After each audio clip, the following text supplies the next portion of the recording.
Friday evening, and across the north as well, the cloud thickening, so some patchy rain over the Western Isles, the Highlands and the Northern Isles as we head into the weekend. And we always like to see some cloud and rain across Western Scotland, probably not much in Glasgow, and certainly further south.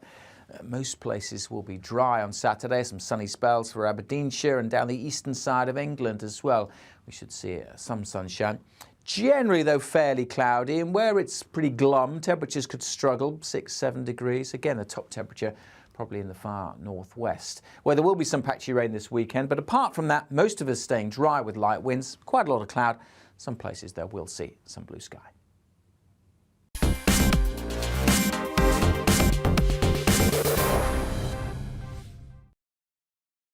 Hello there, I'm Eamon. And I'm Isabel. And you're watching the GB News digital stream across the United Kingdom. And around the world. If you're here in the UK, you can also watch us on your TV screen. GB News is Freeview channel 236. On Sky, we're channel 515. 626 on Virgin Media. Just remember, you might need to retune your TV to watch the channel. Yeah, and if you are doing that, find out more about retuning by going to gbnews.uk. Join my show Farage, 7 p.m. till 8 p.m. Monday through Thursday, and there you will get opinion, analysis, debate, and I'll cover stories that nobody else dares to touch. And then for the last 15 minutes, talking pints. We're over a drink. We have a civilized conversation with someone. We very often disagree, but we do it in a grown-up way. Come and join me on Farage.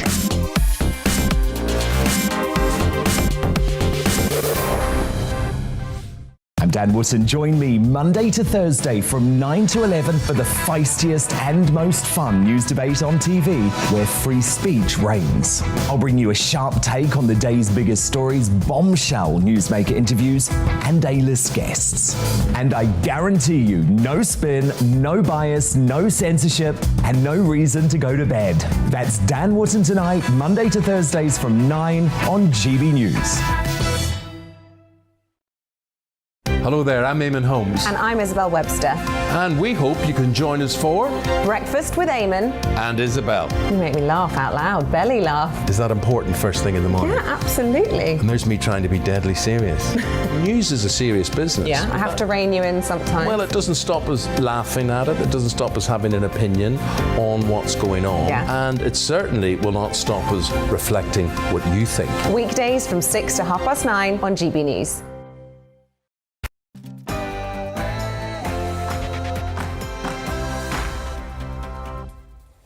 No spin, no bias and no censorship. I'm Dan Wootton. Tonight, as most sensible people celebrate England's great unmuzzling, why are the teaching unions, the SNP and much of the media so obsessed with keeping us masked up? I'll ask why some bad actors don't want the coronavirus pandemic to end in my digest. Then my superstar panel weigh in. Tonight, making his debut, Tory grandee Michael Portillo, the media personality and author Christine Hamilton, and the author and broadcaster Amy Nicol. Then GB News star Mark Dolan, who you might remember went viral railing against the tyranny of face coverings, asks why the mainstream media are continuing their pro-mask propaganda campaign without the support of silence. Speaking of malicious mandates, do you remember this brave doctor? Be dismissed if I don't have a vaccine. It's not, the science isn't strong enough. Anaesthetist Dr. Steve James joins me live in the studio to reveal the ramifications of warning the Health Secretary of the dangers of mandatory vaccines for NHS workers. As the Daily Mail boldly backs the embattled Prime Minister, is it time for the Tory party to follow suit, rally around Boris Johnson and give him one final chance? Former Tory Minister Edwina Currie wants the only casualty from the Surrey saga to be to the dissenter David Davis, while ex-Conservative MP Jerry Hayes thinks Boris is beyond saving. They'll do battle in the clash at 9:20. With Russian troops primed on the border, has Biden just given Vladimir Putin the green light to attack Ukraine? It invades, and it depends on what it does. It's one thing if it's a minor incursion, and then we end up having a fight about what to do and not do, etc. Superstar US journalist Megyn Kelly analyses the potentially disastrous consequences of the president's reckless comments at 9:30. Now, this is a truly life-changing transformation. In 2021, this is what famous reality star James Argent looked like. It's going to be shredded, this is going to be gone, the back fat's gone, the eyes are going to be skinny.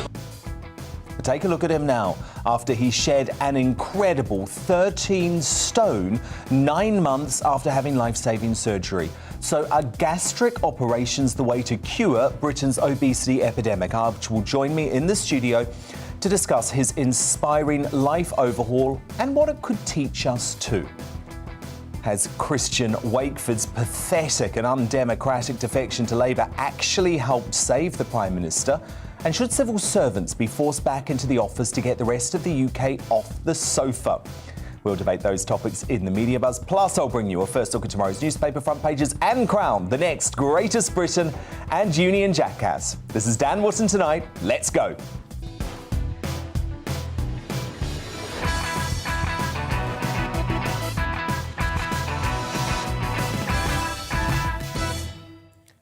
Just one thing first, though. Do you remember when folk like me questioned the COVID death figures and were branded irresponsible conspiracy theorists? Well, finally, after months of campaigning on this issue, the truth is starting to emerge. Yesterday, even the hysterical Health Secretary Sajid Javid admitted there were many people being included in the death toll who would, quote, not have necessarily died of COVID. We estimate around 40% of the people with COVID in hospital are there not because they've got COVID, they happen to have COVID. So it's what you might call an incidental infection. Yep, just like we've been telling you for the past 20 months. According to official data from the ONS, in the week ending January the 7th, there were just 712 registrations where COVID was the primary cause of death. That means that 44% of the official daily reported death figures released by the government may not really be COVID deaths. If we had honesty and transparency regarding the reporting of people dying primarily from COVID without other underlying conditions from the start of this pandemic, then we would have been able to have much more perspective about what we were facing. It's a tough conversation, of course it is, because every death is a personal tragedy. But we must remember the growing toll from heart attacks, from strokes, from depression, and of course from cancer. Where is the daily death toll for those poor souls? My digest coming up, and then my superstar panel. Let's take a first look at them tonight. It's Christine Hamilton, Michael Portillo, and Amy Nicol. But first, the news with Polly Middlehurst.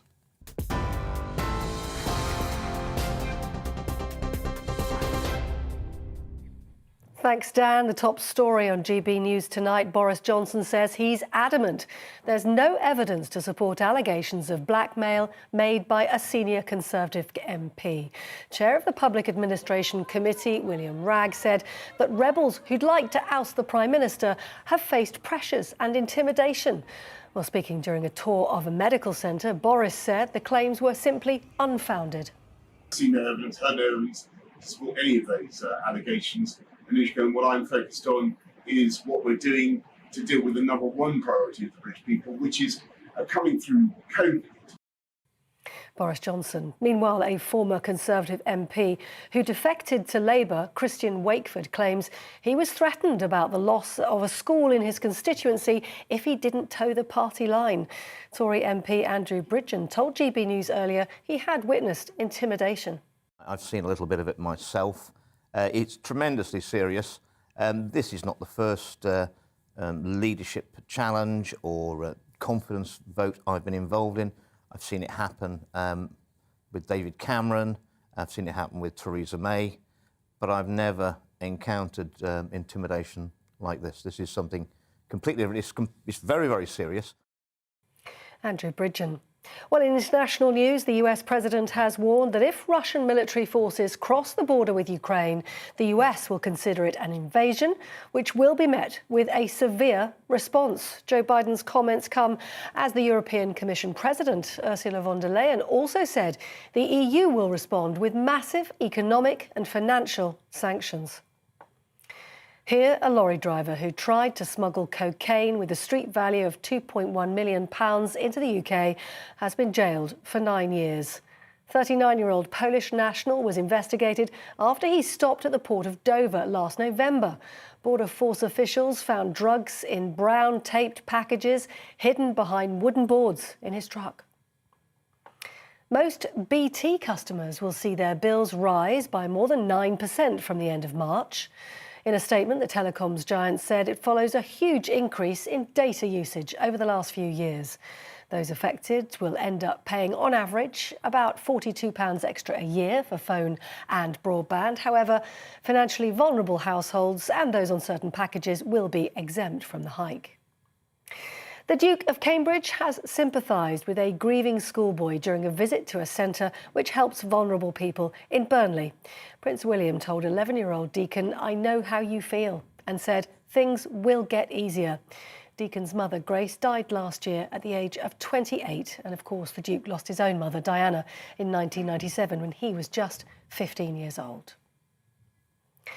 On TV, online and through your radio on DAB+, this is GB News. Now more from Dan Wootton and Tonight.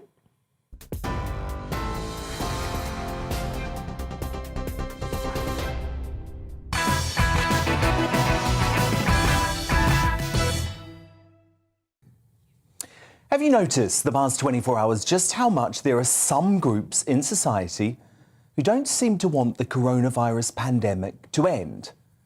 The government has axed the futile and completely useless Plan BS, finally unmuzzling England from mask tyranny, thanks to an abundance of data showing it's very clearly the right thing to do. But those who have benefited most from a sense of fair and Valapine society want the hellfire of COVID restrictions to go on. Shame on the teaching unions in particular, who want to keep our poor kids muzzled. Forcing masks in classrooms this month was one of the cruelest and most absurd rules of the entire pandemic. And I mean, that's saying something given we had, the Scotch egg rule, the rule of 6. But at least the government soon realised it was beyond the pale and hastily scrapped the requirement from today. However, the irrational National Education Union hit out at the Liberation for Our Children, saying the cruel restriction was being lifted too quickly. Joint General Secretary Dr Mary Boostad said, rather than announcements aimed at saving Boris Johnson's job, government should be exercising a duty of care to the nation's pupils and the staff who educate them. What utter rubbish. All masks in schools do is hamper our children's development. She should know better. You can understand the devastation of a parent like psych therapist Emma Kenny, who tweeted, "Just found out my son's college has decided to carry on with mask wearing. This is disgraceful. What happened to teaching kids resilience, to helping them understand that life comes with risk and equal reward? Another reason why kids' mental health issues are off the chart." She's correct, of course. But the mask hysterics in the media have continued their propaganda campaign. Just look at the students who Sky News chose to interview about masks today. What some of them had to say. Keeping your face mask is like the most little thing that you can do to protect everyone around you. I personally will be, because I don't think it's right that it's up to choice now, because it is still out there. Coronavirus is still a dominant thing in the world. I'll be keeping it on because it makes me feel safer, and I want to keep my family and my friends safe as well. Plurality of thought? I don't think so. And of course, the BBC decided today they must keep up their mask zealotry without examining the evidence that dirty cloths do very little to stop the spread of COVID. Look at who BBC London decided to interview about the subject. I think we should wear them. The numbers aren't down low enough. It's protecting us not only from COVID, but from flu, colds, everybody else. And I think we've got a duty to protect everybody. Ridiculous, should be worn. Yeah. Do you feel safer when people Absolutely, wear absolutely. The numbers aren't should be down low compulsory. Penalties for those that don't, and it should be enforced. Do you feel safer when people wear a face mask on public transport? Yeah, of course. I feel safe because it will help to prevent the spread of infection. What a surprise. If you choose to interview hysterics who wear their masks outside, then they're probably going to be in favour of them. So I sent our reporter Lucy Jones to the streets to test if that's really how folk feel. I don't think it's necessary, to be honest. You know, I mean, on the first lockdown, probably, yeah, but now, you know, pretty much everyone's relaxed now, so I don't think it's necessary. So do you think it should be a matter of personal choice? Of course, yes. Not anymore, no. Why is that? Why? Because it's uncomfortable, because it's stuffy, and I don't think it helps. Well, they're harmless and they help keep people safe. Not really, no. Why do you think that? I got face masks just where it's mandatory to just wear them, but I don't really wear them. I don't believe in that. Nah, definitely not. Why is that? Because they don't do anything. And do you think it should be up to people's personal choice? I think they should just bin it completely, all of it. I think it should be mandatory, yeah. They're a waste of time. Why do you think that? Because half the people don't wear them for one, and I don't think they do anything anyway. If you're going to get it, you're going to get it. Very true. Of course, the SNP have the most to lose from the pandemic ending, in my opinion, because they don't want life to return to normal. So it's no surprise to see the discredited Scottish Health Secretary, Humza Yousaf, continuing his dishonest campaign to keep COVID restrictions going. He tweeted, warning from the BMA on the UK government's decision to lift all protective measures in one go. They are expressing particular concern at the removal of face coverings in England. Is it why we are taking a phased approach to easing restrictions? The last couple of years have been tough on everyone, and for a lot of people, their mental health has suffered. Here are some tips on how to clear your head and help you connect with others while taking care of your mental and physical health. He sent those two tweets 7 minutes apart, you know. Actually, he would probably realise if you lift restrictions, that's when mental health issues in Scotland will start to dissipate. Just feels like our leaders will never learn. The more you play politics, the more you continue to spread unnecessary terror to your people. And if you do that, the harder the long-term damage will be to reverse.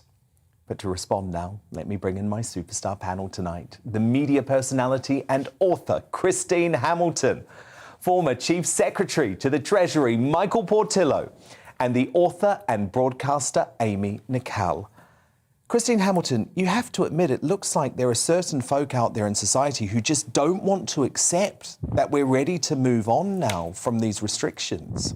Absolutely, and it's Project Fear all over again, isn't it? It's like George Orwell's Animal Farm, Project Fear. Yes. People have now become, they feel safe with them, you know, hang on to nanny or nurse for fear of finding something worse. They feel a bit like a seatbelt. You feel more protective. You're not going to have an accident if you have a seatbelt.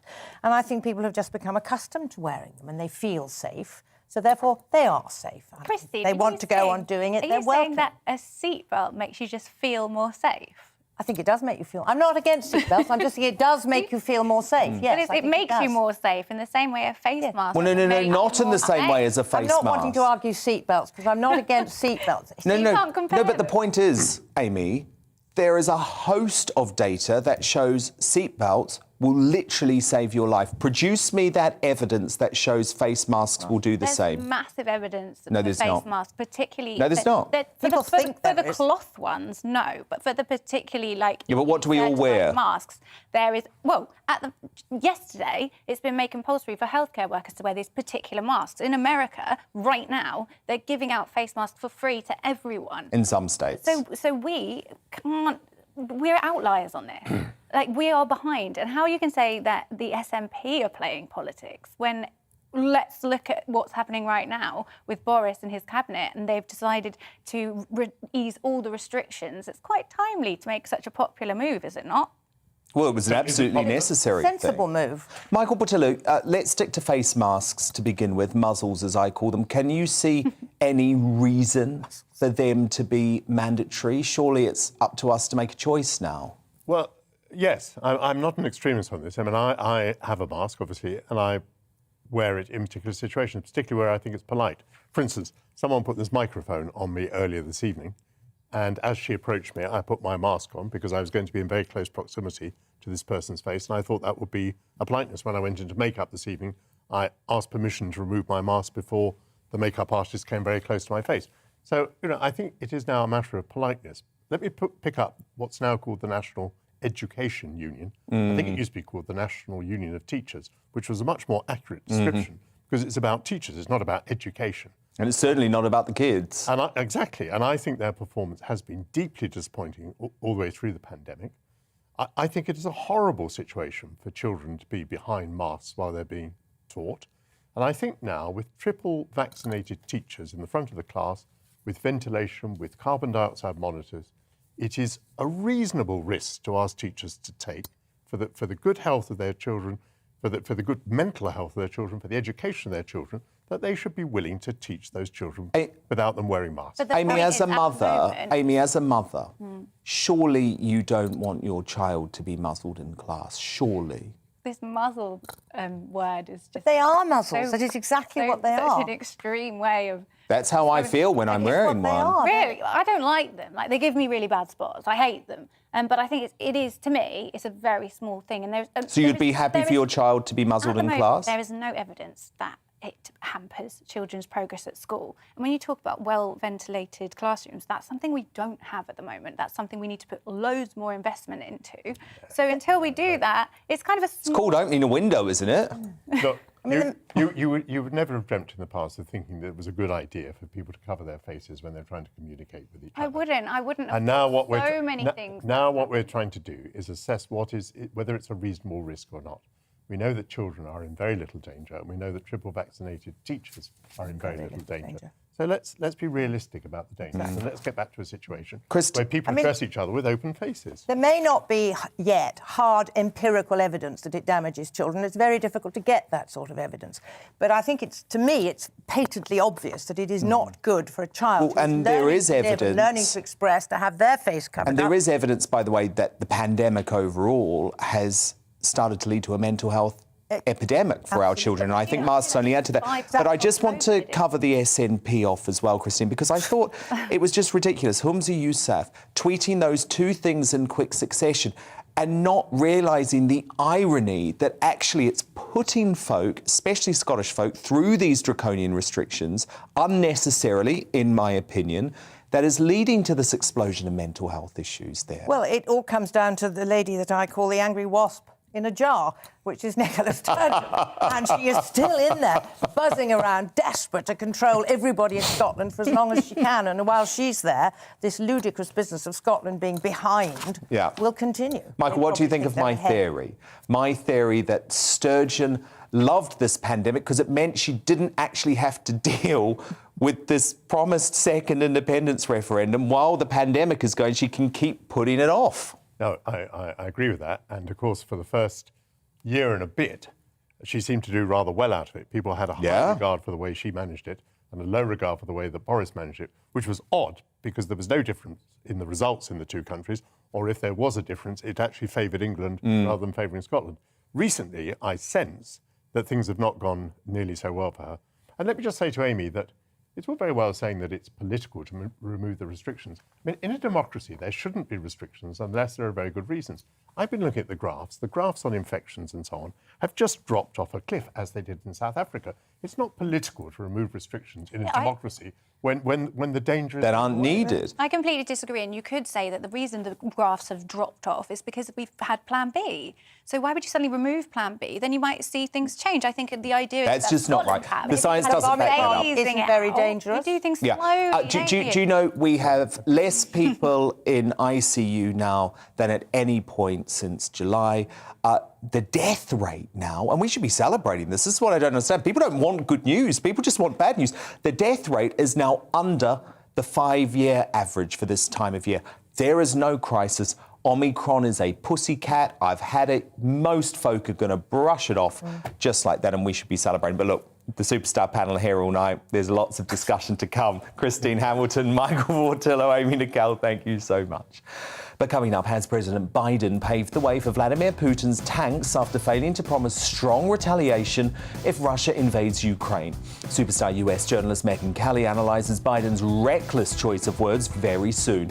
But up next in The Clash, is it time the Tory party took the Daily Mail's lead and rallied around their beleaguered Prime Minister? Former Conservative Minister Edwina Currie goes head-to-head with ex-Tory MP Jerry Hayes in The Clash next. But as always, your views most important to me.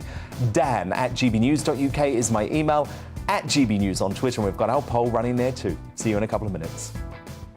Hello again. It's turning cold out there. Clear skies for most, leading to a fairly hard frost, certainly for parts of England and Wales, the coldest night of the winter. But cloud will be increasing across the northwest around this area of high pressure. We'll see more cloud already spilling into Northern Ireland and Western Scotland, and that will help to keep the temperatures up here. But certainly elsewhere, frost forming out there at the moment, and it's going to just get colder and colder across the Midlands, Wales and southern England. Still a bit of cloud and 1 or 2 showers across Norfolk. They should fade away, and there's that cloud spilling into Northern Ireland, and later in the night North Wales, northwest England as well, and that will help to lift the temperatures maybe back above freezing. But across the east and south, widely below freezing, and well below as well, maybe as low as -6 or -7 in some rural spots. So a cold start to Friday, a frosty start, but another day of sunshine across southern England, eastern Scotland. A cloudy day for Wales, Northern Ireland, western Scotland, northwest England, seeing more cloud here too. Spots of rain in the far northwest where it'll be breezy, but here's where we'll see the top temperatures. Elsewhere, 6, 7, 8 degrees, certainly feeling warmer than today across the east because the winds won't be as strong here, and we should see quite a bit more sunshine. The cloud will increase across southern parts during Friday evening and across the north as well. The cloud thickening, so some patchy rain over the Western Isles, the Highlands and the Northern Isles as we head into the weekend. And we always like to see some cloud and rain across Western Scotland. Probably not much in Glasgow, and certainly further south. Most places will be dry on Saturday. Some sunny spells for Aberdeenshire and down the eastern side of England as well. We should see some sunshine. Generally, though, fairly cloudy, and where it's pretty glum, temperatures could struggle, 6, 7 degrees. Again, the top temperature probably in the far northwest, where there will be some patchy rain this weekend. But apart from that, most of us staying dry with light winds, quite a lot of cloud. Some places, though, we'll see some blue sky.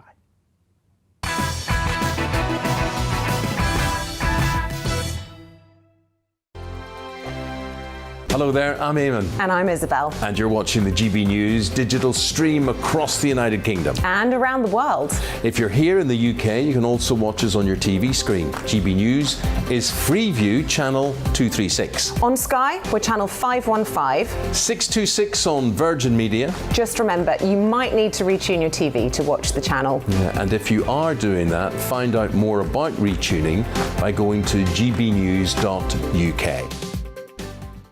Join my show Farage, 7 p.m. till 8 p.m. Monday through Thursday, and there you will get opinion, analysis, debate, and I'll cover stories that nobody else dares to touch. And then for the last 15 minutes, talking pints. We're over a drink. We have a civilized conversation with someone. We very often disagree, but we do it in a grown-up way. Come and join me on Farage.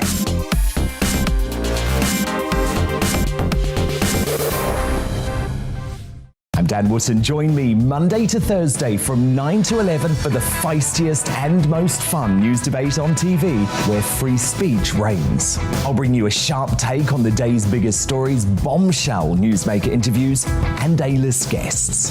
And I guarantee you, no spin, no bias, no censorship, and no reason to go to bed. That's Dan Wootton tonight, Monday to Thursdays from 9 on GB News. Hello there, I'm Eamon Holmes. And I'm Isabel Webster. And we hope you can join us for Breakfast with Eamon and Isabel. You make me laugh out loud, belly laugh. Is that important first thing in the morning? Yeah, absolutely. And there's me trying to be deadly serious.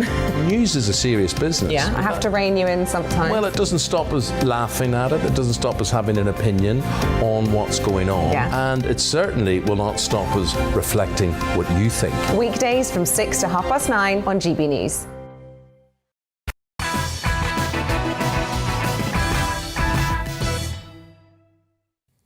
Megyn Kelly and Mark Dolan on the way, but time now for The Clash. After initially backing Boris Johnson 100% over Brexit, my faith has been more than a little shaken since he started turning his back on his libertarian roots, especially over the pandemic. However, this week I have become increasingly convinced now is not the time for Boris to go, both for the sake of the country and his faltering party, who I fear have been too quick to sharpen their knives. Today, the Daily Mail pleaded on its front page for Tory MPs to consider if there's really anyone better than Boris to lead the country. In the name of God, grow up, they declared. And tonight, in a new column for Mail Online, I warned that overthrowing the PM now could doom the party to failure in the future. Boris must man up, I write, take back control and prove he can deliver his promises now he has finally stopped chronically overreacting to COVID. That's what I think. But what about you? Is it time for the Tory party to rally around Boris Johnson and give him one final chance? My email, dan@gbnews.uk. Tweet me at gbnews. And we've got our poll running there. I'll bring you the results very shortly. But before I reveal what you think, to help you make your mind up, let me bring in former Conservative Minister Edwina Currie and ex-Tory MP Jerry Hayes, who are at odds over what the Prime Minister's fate should be. So, Edwina Currie, look, you know I have been very critical of Boris at various points over the course of this pandemic. However, I just feel like getting rid of him now would be an act of self-harm by your party. Oh, absolutely. Absolutely. In fact, you're putting it exactly right. I mean, apart from anything else, there isn't anybody of outstanding quality in the side waiting to come on, as there was, for example, when it became very clear that we had to get rid of Theresa May, who, however saintly she was not actually achieving anything. And there was Boris on the sidelines waiting, and it still took 2 years to get her shifted. And it's a very destructive thing to be doing. It splits the party. Coherence and the integrity of the party are actually very important, not only in Parliament to make sure you still got your majorities, but in the country as a whole. We've got a heck of a lot of work to do. You've mentioned things like caring for people who don't have COVID, like cancer and so on. I couldn't agree more. But also the whole of the Levelling Up campaign, all those projects that need to be done. If we want to go back to people, particularly in the north of England, who've been neglected by the Labour Party for decades, and say, you trusted us, let us get on with the job, we need to be actually able to show some achievement. And in the next 2 years, I hope that's going to be an accelerating programme to bring that sort of achievement and levelling up right through the country. OK, Getting I rid of hear Boris that. now would be a total distraction, Dan. You are absolutely right. Jerry Hayes, you say not getting rid of Boris Johnson could be the thing that destroys the Tory party. Oh, of course it will. Of course it will. Now, Edwina and I have been friends for 40 years, and usually we're on exactly the same side of the argument. But not on Boris. Not on Boris. Not on Boris. And I don't get it, because the whole point of the Tory party is about winning power and surviving, and we adapt. Do you remember when we had a chap called Ted Heath? There was some woman called Margaret Thatcher. The whips were going round saying, no, no, no, Ted is the man. It's a matter of self-harm. They got this stupid woman. And look what she did. The fact is, when you've got a prime minister who's got no principles, no shame and no judgment, who nobody trusts, who's become a laughingstock, and you look at the polls, and that's going to be the killer one, you look at the polls in the constituencies, not just the Red Wall. Edwina and I were the Red Wall in 1983. And we know what it's like in a marginal seat. And we want to survive. The question for the Tory party is, can they survive with Boris? The answer is no. Day after day after day. What do we do? Hang on, Dan. I can just see where you're coming from. I can see what you're going to say. But what happens if we have a minister and he becomes the story, and that story has to go, and that minister has to go? Boris Johnson is the story. He has to go, and he will go. And I understand that. And actually, what I wanted to jump in on was something very strong that you have said, because I want to know how Edwina would defend that to a disaffected Tory voter. I mean, Jerry says, look, he essentially is a man without principle. And when you look at the behaviour of what was going on, Edwina, in May 2020, when I was locked in my house without any family or friends, when my Aunt Celia was dying alone in a care home without us around her, can you understand? Well, actually, how would you justify that, Edwina? How do you defend that if you're Boris Johnson or a Boris Johnson supporter? Oh, they shouldn't have had parties. Of course, they shouldn't have been having parties. And of course, higher standards apply to people at the very top level. It's not just that they're making the rules, it's also that actually they should be behaving as they wish everybody else to behave. But it's done and dusted. In May of 2020, I was caring for my dying husband in this room. We had the hospital bed downstairs, and he eventually passed away on November the 1st. He died of cancer. So I understand the grief, I understand the anger. And I understand also that anger is sometimes a way of expressing grief. You feel very angry that this has happened and there was nothing you could do about it. But directing it against the Prime Minister 2 years on, it doesn't actually get us very far. The real thing that's in danger, if we replace Boris, I think, is Brexit. And I don't think some of the and we people cannot let that be at risk. Well, let me explain how this works. If you weaken the Tory party, which is what a leadership campaign would certainly do, and you'd almost certainly end up with somebody who was nowhere near as good at campaigning. It didn't have the wide appeal that Boris has. I mean, he's a campaigner par excellence.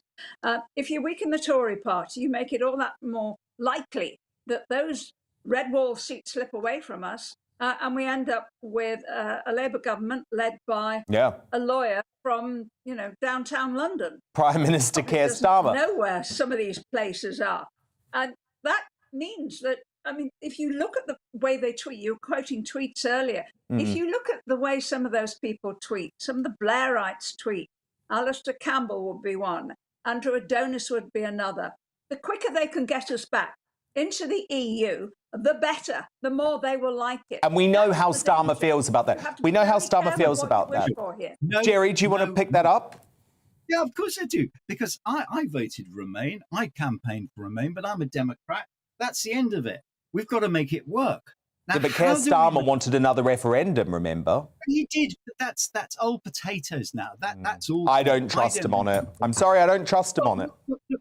Look, there is not a majority in the House of Commons to actually get us out of Brexit. What we've got to do is make Brexit work. We've got to have dividends. Before the next election, we've got to show that actually everything that was said was true, that we're going to have great prosperity. We are going to be Singapore on Thames. We are going to have a low tax economy, which we haven't got at the moment. We just don't have a very conservative Prime Minister at the moment. Jerry, can I just talk to you about pure politics, though? Because I think the point that Edwina Currie makes is very fair. There is no proof. Look, I like Rishi Sunak. I like Liz Truss. I like Mark Harper. I think there's lots of people who could be very competent prime ministers. But there's no one who probably has that mass appeal at the ballot box. And I worry that we are getting rid of a prime minister potentially because of a bunch of pollsters who got Brexit wrong, who got the red wall wrong, who got Trump's election wrong. I mean, where is the proof, Jerry, that Boris Johnson has lost his electoral lustre? I don't think we have proof of that yet. People are angry, but it doesn't mean they won't vote for him again. The proof is when members of Parliament went back to their constituencies weekend after weekend, and they saw a visceral anger that there's one rule for us and then there's another rule for them. That is going to stick. He will be gone. I don't know when he'll be gone. I suspect, and I've got a bet on with a cabinet minister. I won't say who it is. He said, "Oh, go on." I'm not going to tell you. But you see, you speak to these people privately, and they tell you he's a goner. So what's the bet? What's the bet? My bet is he'll be gone by the end of January. And he says, no, it's September. No. What? Wait for the Sue Gray report. Wait for the Sue Gray. Edwina, do you think he's going to survive as PM? Nah. Oh, yes, I do. Yes, I do. I mean, there are a number of reasons why. One is we have come through COVID. I agree with you. I think we are seeing the back of COVID. It's been a monumental effort, and there have been so many different issues involved with it. But the moment that the National Union of Teachers is against us, we know we're on the right track. Good final point. That's something we can all agree on. That was former Conservative Minister. Yeah, well, let's hope so. Let's hope so, Jerry. It's the cost of living, which is the No, and that is the next challenge. Absolutely fascinating debate. Thank you so much to both of you for having it. That was former Conservative Minister Edwina Carrick and former Conservative MP Jerry Hayes. So who do you agree with there? Your verdict is now in. Oh, actually, I don't have the verdict in yet, actually. So we'll have to tell you about that after the break, actually. Do we have the verdict? 68% of you, and 68% of you agree, and 33% of you disagree. So there are the results. You say Boris Johnson should be given another chance. Sorry, I don't know what happened to your feedback. We'll try and bring it to you later in the show. Coming up, we all know GB News star Mark Dolan's strong views on mask tyranny, and he's tonight's outsider asking why the mainstream media are continuing their pro-muzzle propaganda campaign without the support of science. But first, with Russian troops amassed on the border, has President Biden given Vladimir Putin the green light to attack the Ukraine? Superstar US journalist Megyn Kelly analyses what the consequences of his feeble response to the growing Russian threat could be. That's next.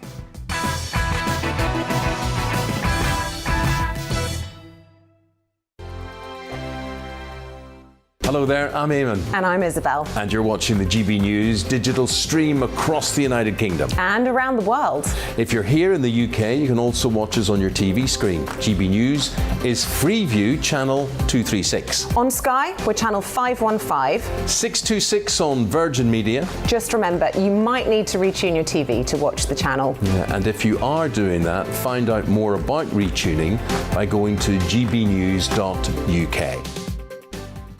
Join my show Farage, 7 p.m. till 8 p.m. Monday through Thursday. And there you will get opinion, analysis, debate, and I'll cover stories that nobody else dares to touch.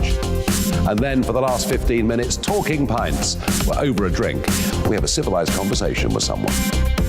We very often disagree, but we do it in a grown-up way. Come and join me on Farage.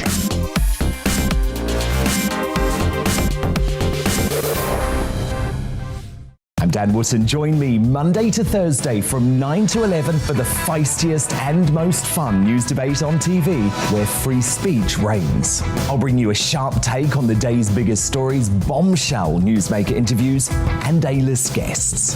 And I guarantee you, no spin, no bias, no censorship, and no reason to go to bed. That's Dan Wootton tonight, Monday to Thursdays from 9 on GB News. Hello there, I'm Eamon Holmes. And I'm Isabel Webster.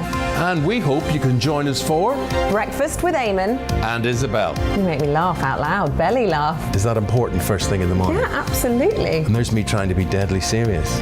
News is a serious business. Yeah, I have to rein you in sometimes. Well, it doesn't stop us laughing at it. It doesn't stop us having an opinion on what's going on. Yeah. And it certainly will not stop us reflecting what you think. Weekdays from 6 to 9:30 on GB News.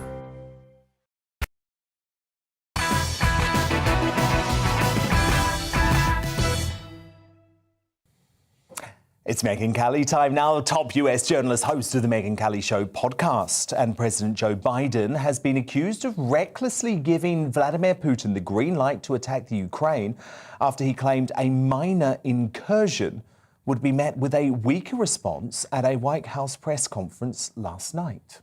I think what you're going to see is that Russia will be held accountable if it invades. And it depends on what it does. It's one thing if it's a minor incursion and then we end up having a fight about what to do and not do, etc. Ukrainian President Volodymyr Zelensky hit back at the comments, saying there is no such thing as minor incursions or casualties. And Boris Johnson was more emphatic in his rebuke of a potential Russian invasion earlier today. No doubt that if Russia were to make any kind of incursion into Ukraine of any on any scale, whatever, I think that would be a disaster for, not just for Ukraine, but for Russia. It would be a disaster for the world. And the UK stands squarely behind the sovereignty and integrity of Ukraine. So, Megan, I have to say, I think Boris said exactly what Biden should have said at this press conference, because his gaffe could actually have potentially deadly consequences, couldn't it? And now we know why they've been keeping him in the basement and why they've only let him do 2 press conferences in an entire year of his presidency, because he flies off the handle. He's always fancied himself a foreign policy expert. He's never actually been one. If you look back at the history of Joe Biden comments on foreign policy problems that the United States has had, he's been wrong almost every single time. And they gave him 2 hours to talk to the press without a teleprompter last night, Dan, and he almost launched a ground war in Europe. So he needs to go back to the basement and have somebody control his messaging until he can learn that there is no such thing as a minor incursion for any country looking at 100,000 troops on its border controlled by Vladimir Putin. And I think the Ukrainian president put it perfectly, right? There's no minor incursion. There's no minor casualties. There's no little grief when people are hurt or killed. And also, he made a point today that the foreign minister of Ukraine spoke to the Wall Street Journal saying it was wrong on another level, because we're not actually worried about a full-scale invasion so much as we are about Putin trying to destabilize Ukraine in ways like a minor incursion and other things that he might try. So in no way is it helpful to us to, with a wink and a nod, give him a green light for stuff that doesn't seem really, really big or bad, right? Because that's not the way we view it over in Ukraine. It was yet another in a long list of disasters Joe Biden self-inflicted last night. And Megan, this whole thing was a fascinating spectacle. I mean, I was quite gripped by it, I will admit, but he was given an opportunity actually within the press conference to row back on his comments. He didn't. And so we were left in this bizarre situation where US officials were having to correct the president in real time on Twitter. Oh, he didn't really mean that, but he clearly did. I mean, this is a guy who seems to want to pull out of any international situation. And we saw what he did to Afghanistan. I mean, I think it's hugely concerning. So I guess the question is it a gaffe, or is this actually where he wants to take US foreign policy, a hands-off approach? Yes, I mean, I don't think he was lying about how he would view a minor incursion. I believe he was telling us the truth, but the gaffe was telling us the truth. The gaffe was treating a presidential press conference like it's a hit on your show or my show, like he's some pundit, who's getting paid, to just give us his foreign policy views. He's the president of the United States. He expressed that there was division within NATO, within the Western countries about Ukraine and what the strategy should be. He should not have been disclosing that. He expressed that there were certain levels at which we would get involved and wouldn't. He sat there openly opining like, geez, it did sound like I said that, didn't I? Well, what did I really mean? I mean, you shouldn't. This is why they don't let him come in front of the microphones, because they've seen him do this a million times and they knew that it could have deadly consequences. And now the White House has spent the last 18 hours trying to clean it up. And perhaps the one benefit to Ukraine is we've now backed ourselves into such a corner here. We're going to need to come out guns blazing if Putin does anything just to make Joe Biden look like he's not a complete moron. So Putin watches all of this, right? And he tests the United States and he tests the West all the time. But I think Biden's correct that he will do something. And I'm not sure that any of us is in a better position tonight than we were before Biden took to the microphone. So whoever is really running the show at the White House, Megan, obviously did put a lot of pressure on Biden throughout the day. Because as you say, he did clarify the comments and said that Putin has no misunderstanding. If any assembled Russian units move across the Ukrainian border, that is an invasion, but it will be met with severe and coordinated economic response. And I've discussed that in detail with our allies. So again, it begs the question, did he just forget that last night? Does he not know what's going on? I mean, there are genuine questions of concern. No, here. I think he knows, because if you listen to the press conference, he then meandered into, there's going to be really hard, tough sanctions. those are actually going to be tough on the United States in some ways too, and our allies. So I was like, there's a good column and there's a bad. Oh wait, I'm the president. Oh, wait, I shouldn't be sharing this publicly. I don't think he was misleading. I think the problem was he was telling the truth about his own internal discussions on pros and cons of taking a more aggressive stance against Russia, depending on what it does. And he is the one who backed us into this corner with his weak foreign policy with Afghanistan, for which yesterday he said, I make no apologies, no apologies. I've had an outstanding year, the most outstanding of any president, almost caused a ground war. I'm outstanding. But anyway, no apologies for Afghanistan. Meanwhile, almost 70% of the American people think he mishandled Afghanistan. The polls show any place between 60 and 70% of the American people think he mishandled it. And the vast majority of those people think it was severely mishandled. So for him to go out there last night and say, no apologies on Afghanistan, and now he's like, what are you trying to act like he had tough talk on Putin all along and didn't misstep. And then he told us all that, the inflation, it's bad and it's going to get even worse. And by the way, they're projecting gas prices here to go up to over $4 a gallon by the spring. And on the list went, and then didn't understand why people weren't happy with him. It was like, must be the bad press. They're dishonest. What I really need is just to get out there and see the people and meet the people more. That's not it, sir. That's not even close to it. And Megyn, he had to do this press conference, didn't he? Because as you pointed out, he has done far fewer press conferences than any modern US president in their first year in office. Way less than Trump, and remember the media was all over Trump saying you're not giving us these availabilities, and he was compared to Biden.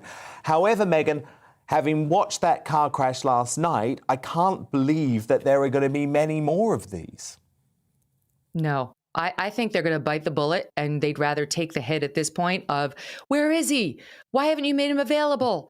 Is he in the basement? Is he hooked up to something? Is he still alive? We need proof of life. People are talking about, can he make it through the rest of his term? Yeah. Is he non-compos mentis? To your point of, was it intentional or wasn't it? There are many moments in last night's presser where he was meandering, struggling for words. You couldn't quite, like you and I have talked about before, it's like watching a gymnast who's hurt on the beam, is she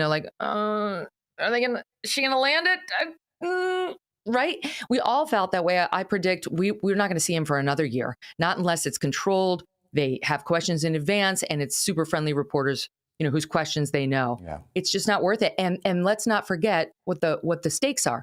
They have no backup.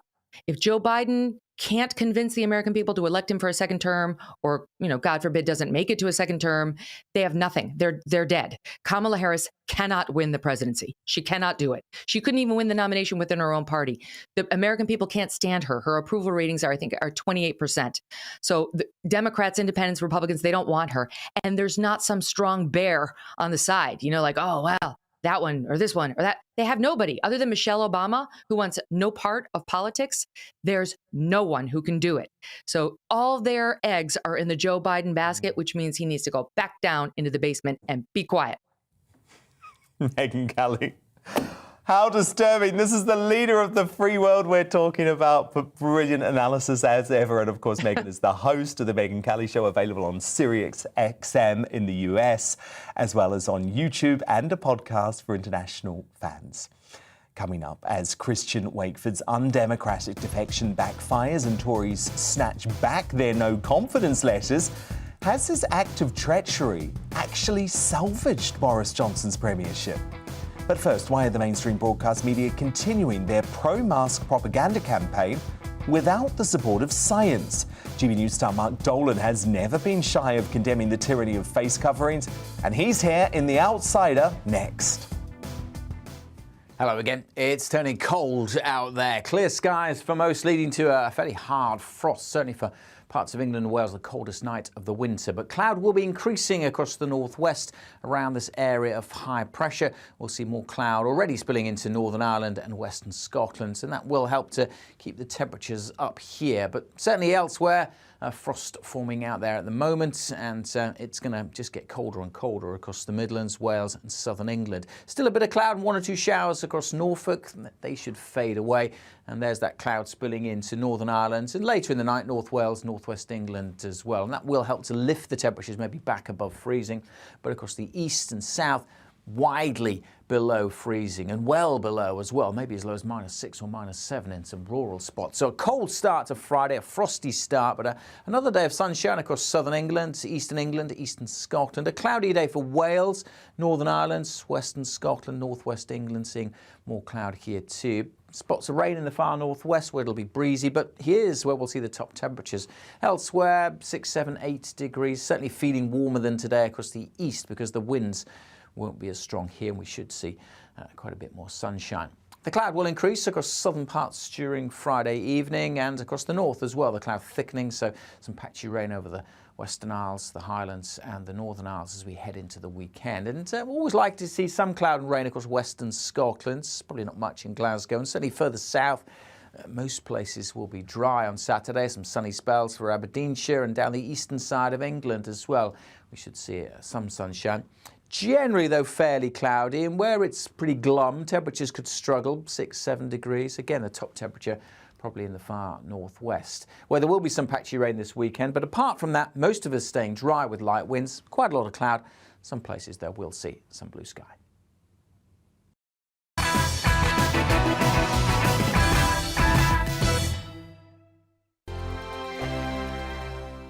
Hello there, I'm Eamon. And I'm Isabel. And you're watching the GB News digital stream across the United Kingdom. And around the world. If you're here in the UK, you can also watch us on your TV screen. GB News is Freeview channel 236. On Sky, we're channel 515. 626 on Virgin Media. Just remember, you might need to retune your TV to watch the channel. Yeah, and if you are doing that, find out more about retuning by going to gbnews.uk. Join my show Farage, 7 p.m. till 8 p.m. Monday through Thursday, and there you will get opinion, analysis, debate, and I'll cover stories that nobody else dares to touch. And then for the last 15 minutes, talking pints. We're over a drink. We have a civilized conversation with someone. We very often disagree, but we do it in a grown-up way. Come and join me on Farage.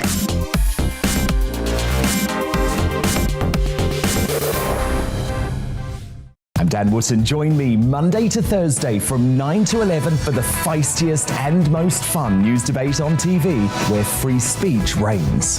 I'll bring you a sharp take on the day's biggest stories, bombshell newsmaker interviews, and A-list guests. And I guarantee you, no spin, no bias, no censorship, and no reason to go to bed. That's Dan Wootton tonight, Monday to Thursdays from 9 on GB News. Hello there, I'm Eamon Holmes. And I'm Isabel Webster. And we hope you can join us for Breakfast with Eamon and Isabel. You make me laugh out loud, belly laugh. Is that important first thing in the morning? Yeah, absolutely. And there's me trying to be deadly serious. News is a serious business. Yeah, I have to rein you in sometimes. Well, it doesn't stop us laughing at it. It doesn't stop us having an opinion on what's going on. Yeah. And it certainly will not stop us reflecting what you think. Weekdays from 6 to 9:30 on GB News.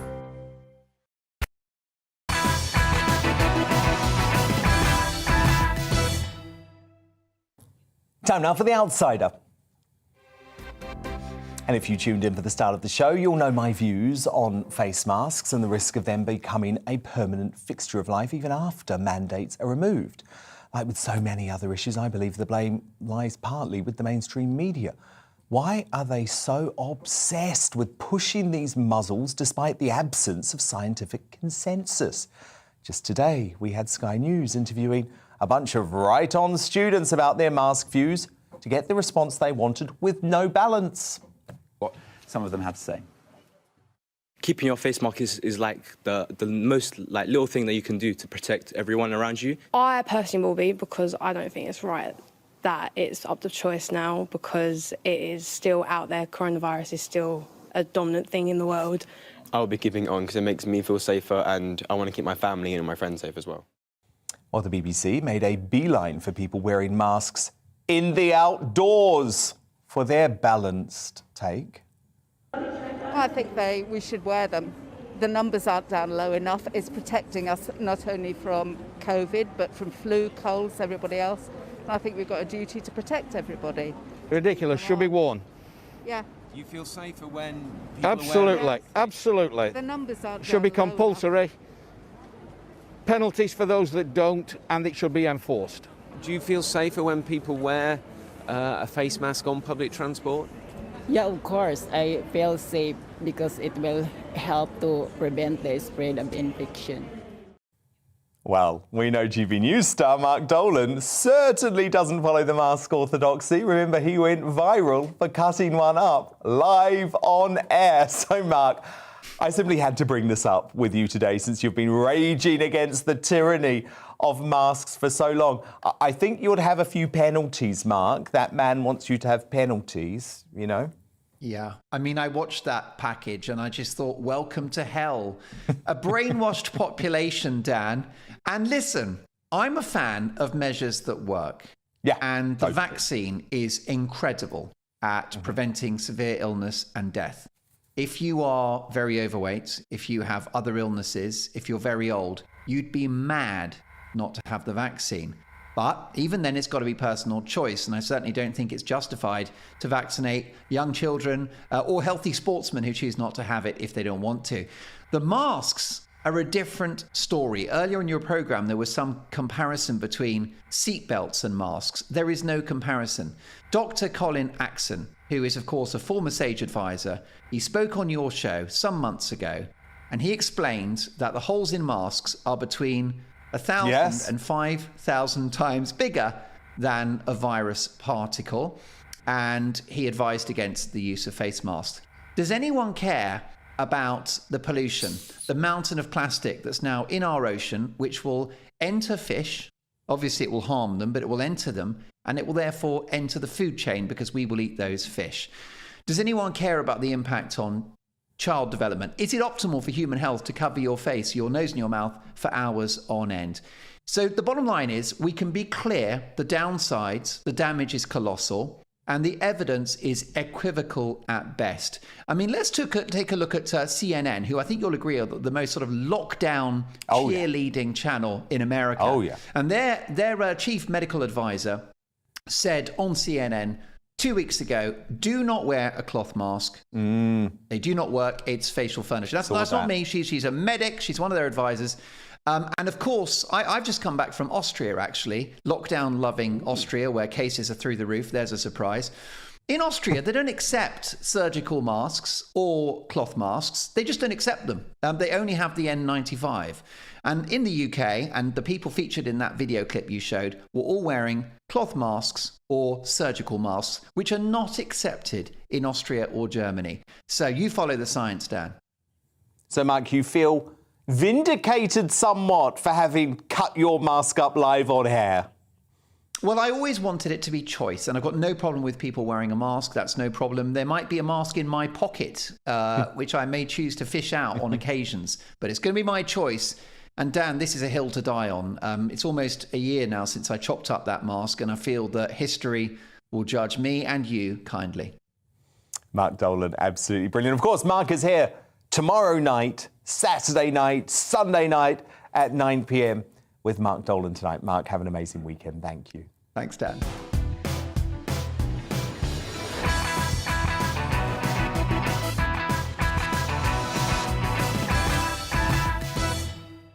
It's 10 o'clock. This is Dan Wootton Tonight. Still to come. As Tory MPs reportedly snatch back their letters of no confidence following yesterday's dramatics in the Commons, has Christian Wakeford's pathetic defection to Labour actually helped save Boris Johnson?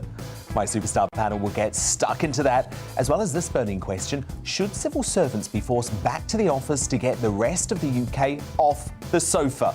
That's the Media Buzz with media personality and author Christine Hamilton, Tory party grandee and tonight's debutant former Minister Michael Portillo, and the author and broadcaster Amy Nicol.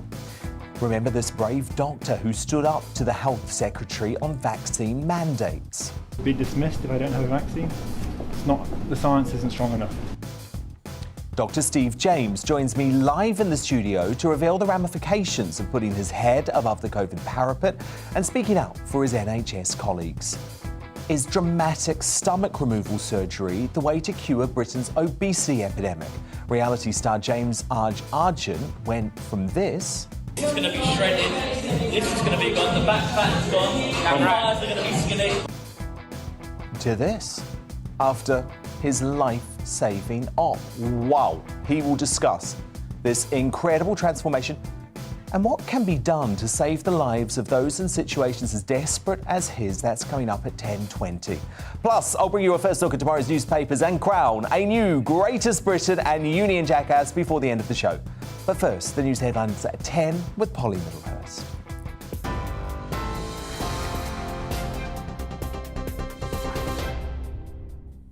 Good evening, and tonight we're going to go a little bit old school on the news reading. I've got paper and my glasses because we've got a couple of gremlins in the system, but I'm sure you'll bear with us. The headlines this hour. Boris Johnson says he's adamant there's no evidence to support allegations of blackmail made by a senior MP. Chair of the Public Administration Committee, William Ragg, has said today that the rebels who'd like to oust the Prime Minister have faced pressure and intimidation. And the Tory MP, Andrew Bridgen, came to the GBNews studios earlier on today and said he had heard similar reports of intimidation. Meanwhile, the former Conservative MP who defected to Labour, Christian Wakeford, who you heard Dan talking about just now, claims he was threatened about the loss of funding for a secondary school in his constituency if he didn't toe the party line. But contacted about that, Boris Johnson said he would, of course, look for any evidence to support the allegations, but described them so far as unfounded.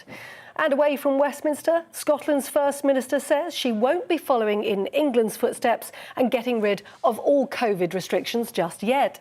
Nicola Sturgeon refused to move away from what she's calling her cautious approach, despite criticism from Scottish Conservatives claiming that recent restrictions have been completely unnecessary. Old school's not so bad, is it? Back to you, Dan.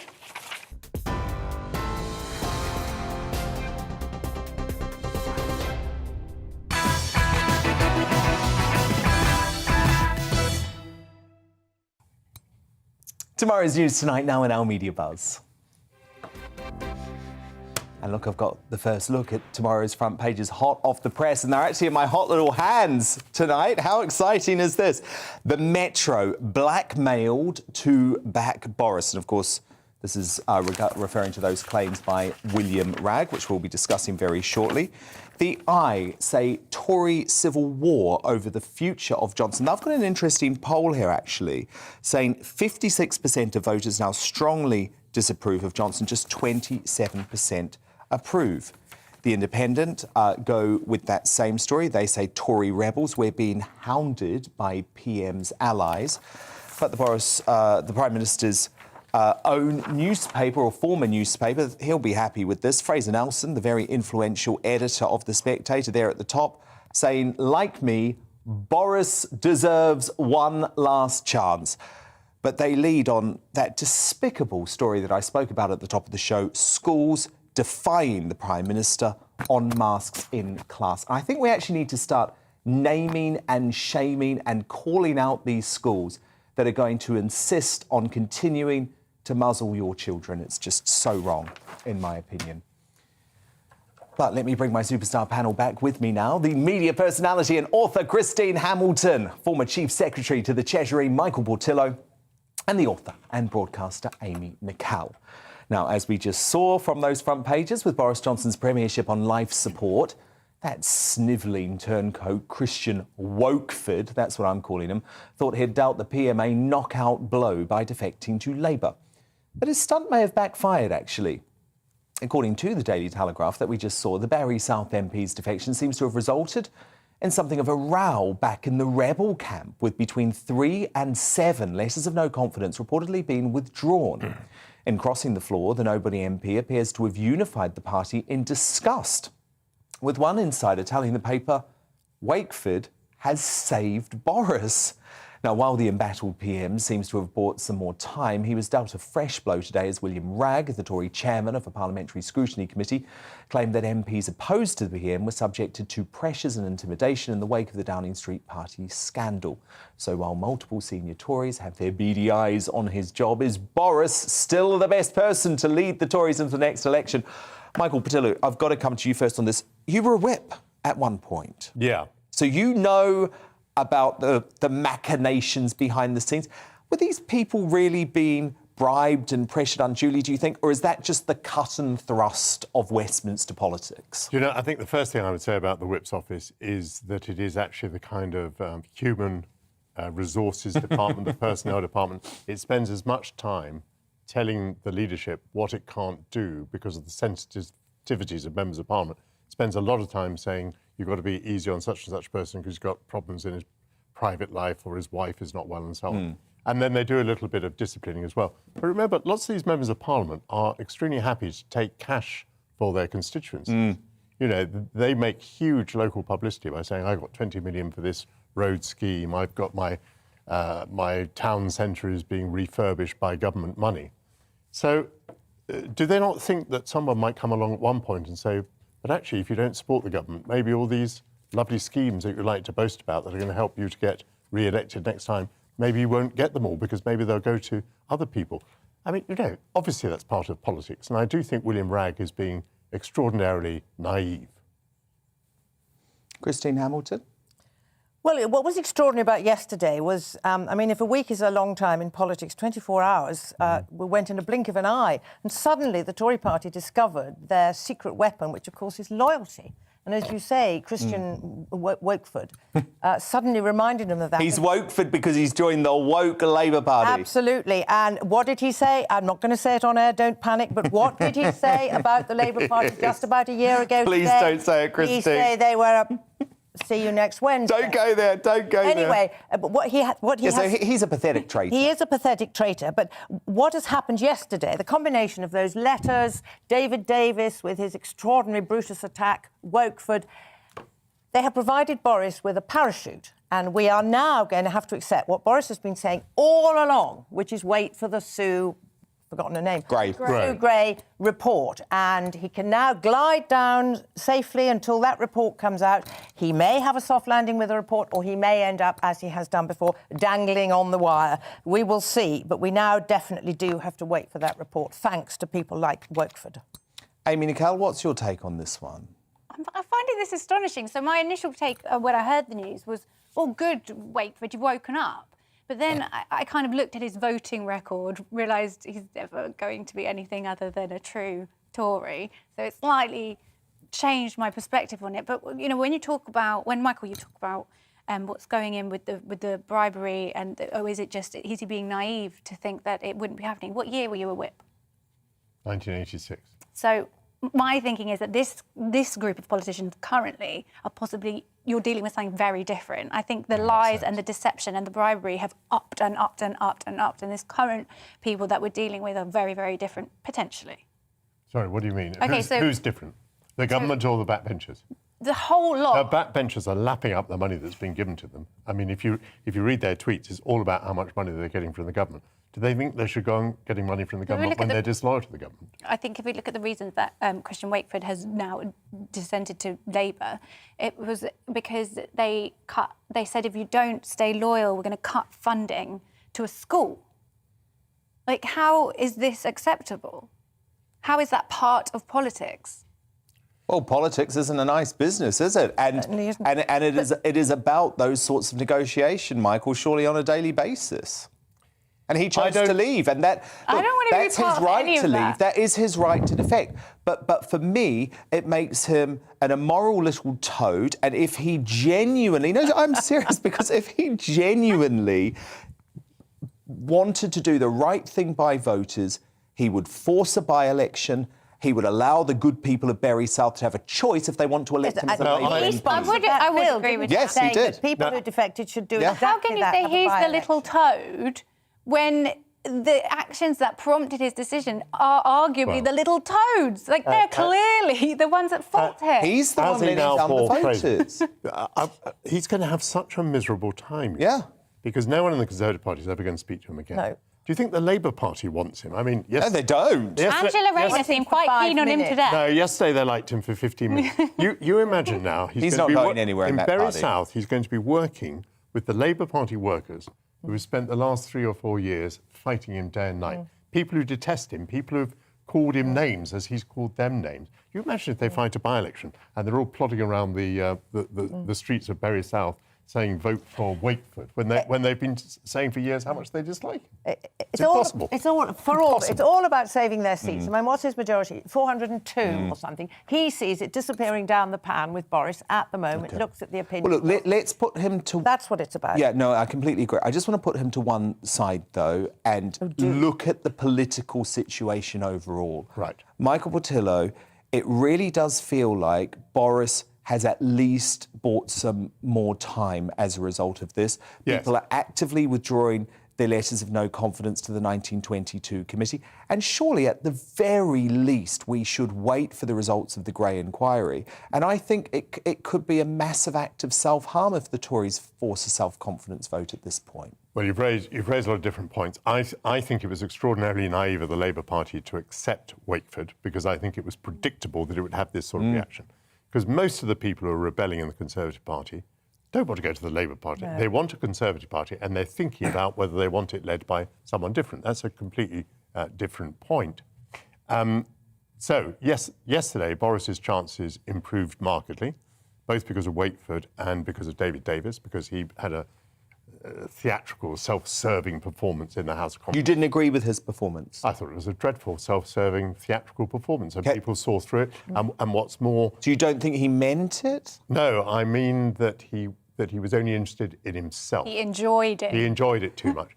badly and I timed, think too. there's a big generational divide in the Conservative Party as well. So I think the youngsters, the Red Wall people, they have no respect for these dinosaurs. This was part of the problem with the Owen Paterson thing, that, you know, Owen Paterson had never said good morning to these people. They weren't interested in saving his skin. So they're not going to be led by David Davis. So for all these reasons, the Rebels have withdrawn a bit. They don't want to be associated with Wakeford. They don't want to be associated with David Davis. Now, until yesterday, we were thinking the Sue Gray report might arrive as early as Friday of this week. The fact that it's been postponed another week, I think, is hugely to the advantage of the Prime Minister. I do think that, of course, the Rebels, out of natural justice, apart from anything else, have to say, we'll wait for the report now. You can't condemn a man until the report has been published. They'll go back to their constituencies this weekend. I wonder if they won't find a slightly different attitude this weekend. I've noticed that quite a lot of people are now beginning to say, oh, come on, you went to a party. Lots of people went to a party. You can't change the democratically elected Prime Minister who has an 80-seat majority because of one mistake, and it was a terrible mistake. There's a tally now of all the lies and deception that he has done throughout his time in politics, and it's up to 312. 312 lies. Like, that is just one more. I would certainly agree with that. Boris was elected. People, they knew he was a liar when they elected him. But what I... So let's stop doing it. He's the toad. Christine, that's what you call did. damning with faint praise, I'm afraid. They factored that in. They wanted him to get Brexit, etc. But what I do not understand is why, is it Martin Reynolds, the civil servant, who sent that email out? Why has he not walked? Well, he may... I simply don't understand. Well, he may well be the sacrificial lamb after the Grey report. He should have done the decent thing and walked. He sent that he's probably been told he can't walk until next week. Yes, exactly. But poor Sue Thing has got more and more people interested now. She's now got Dominic coming. Well, exactly, which is going to delay the whole thing. Now, we've been talking all night, haven't we, about the terrible things that we're putting our kids through, and the media seem to really be playing a part of that. But luckily, we're not quite as bad as in Canada, where the TV presenter Julie Snyder, who actually works on the French-Canadian network Nouveau, decided to ask this of a group of young kids. Are you vaccinated? Yes, we both have one dose. Are you in favour of mandatory vaccines? Yes.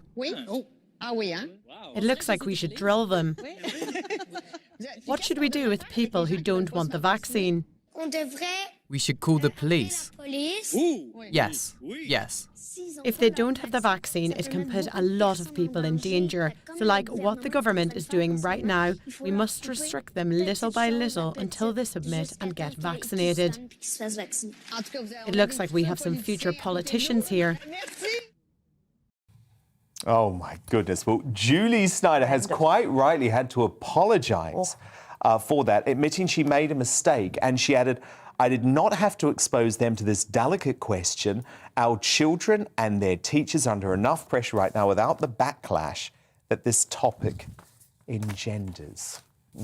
Christine Hamilton, Michael Portillo, Amy Nicole, do stand by, because coming up, Is it time the slobs in the civil service got back to the office to help inspire the rest of the UK back to work? My panel will debate that, and I'll give you a first look at some more of tomorrow's newspaper front pages hot off the press. But up next, how do we stop Britain from eating itself to death? Reality TV star James Argent lost 13 stone after life-saving stomach surgery. He will be live in the studio next to discuss his incredible transformation and what can be done to tackle our obesity crisis. Hello again. It's turning cold out there. Clear skies for most, leading to a fairly hard frost, certainly for parts of England and Wales, the coldest night of the winter. But cloud will be increasing across the northwest around this area of high pressure. We'll see more cloud already spilling into Northern Ireland and Western Scotland, and that will help to keep the temperatures up here. But certainly elsewhere, frost forming out there at the moment, and it's going to just get colder and colder across the Midlands, Wales and southern England. Still a bit of cloud and 1 or 2 showers across Norfolk. They should fade away, and there's that cloud spilling into Northern Ireland and later in the night North Wales, northwest England as well, and that will help to lift the temperatures maybe back above freezing.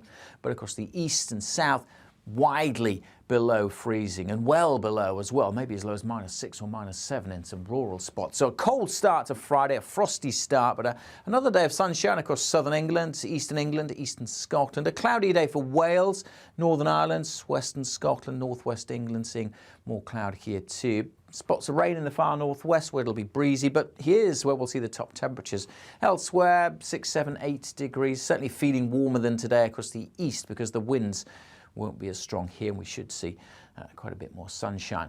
The cloud will increase across southern parts during Friday evening and across the north as well. The cloud thickening, so some patchy rain over the Western Isles, the Highlands and the Northern Isles as we head into the weekend. And we always like to see some cloud and rain across Western Scotland. Probably not much in Glasgow, and certainly further south. Most places will be dry on Saturday. Some sunny spells for Aberdeenshire and down the eastern side of England as well. We should see some sunshine. Generally, though, fairly cloudy, and where it's pretty glum, temperatures could struggle, 6, 7 degrees. Again, the top temperature probably in the far northwest, where there will be some patchy rain this weekend. But apart from that, most of us staying dry with light winds, quite a lot of cloud. Some places there will see some blue sky.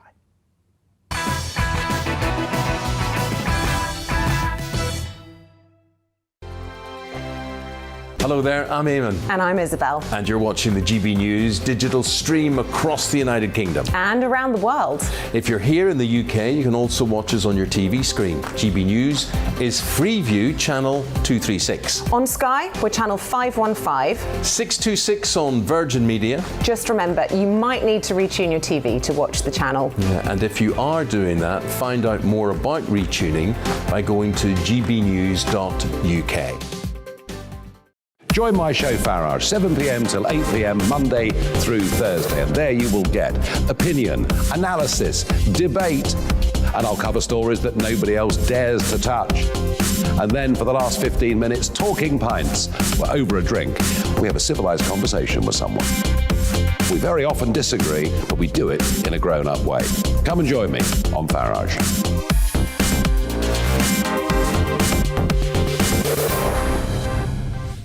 I'm Dan Wootton. Join me Monday to Thursday from 9 to 11 for the feistiest and most fun news debate on TV, where free speech reigns. I'll bring you a sharp take on the day's biggest stories, bombshell newsmaker interviews, and A-list guests. And I guarantee you, no spin, no bias, no censorship, and no reason to go to bed. That's Dan Wootton tonight, Monday to Thursdays from 9 on GB News. Hello there, I'm Eamon Holmes. And I'm Isabel Webster. And we hope you can join us for Breakfast with Eamon and Isabel. You make me laugh out loud, belly laugh. Is that important first thing in the morning? Yeah, absolutely. And there's me trying to be deadly serious.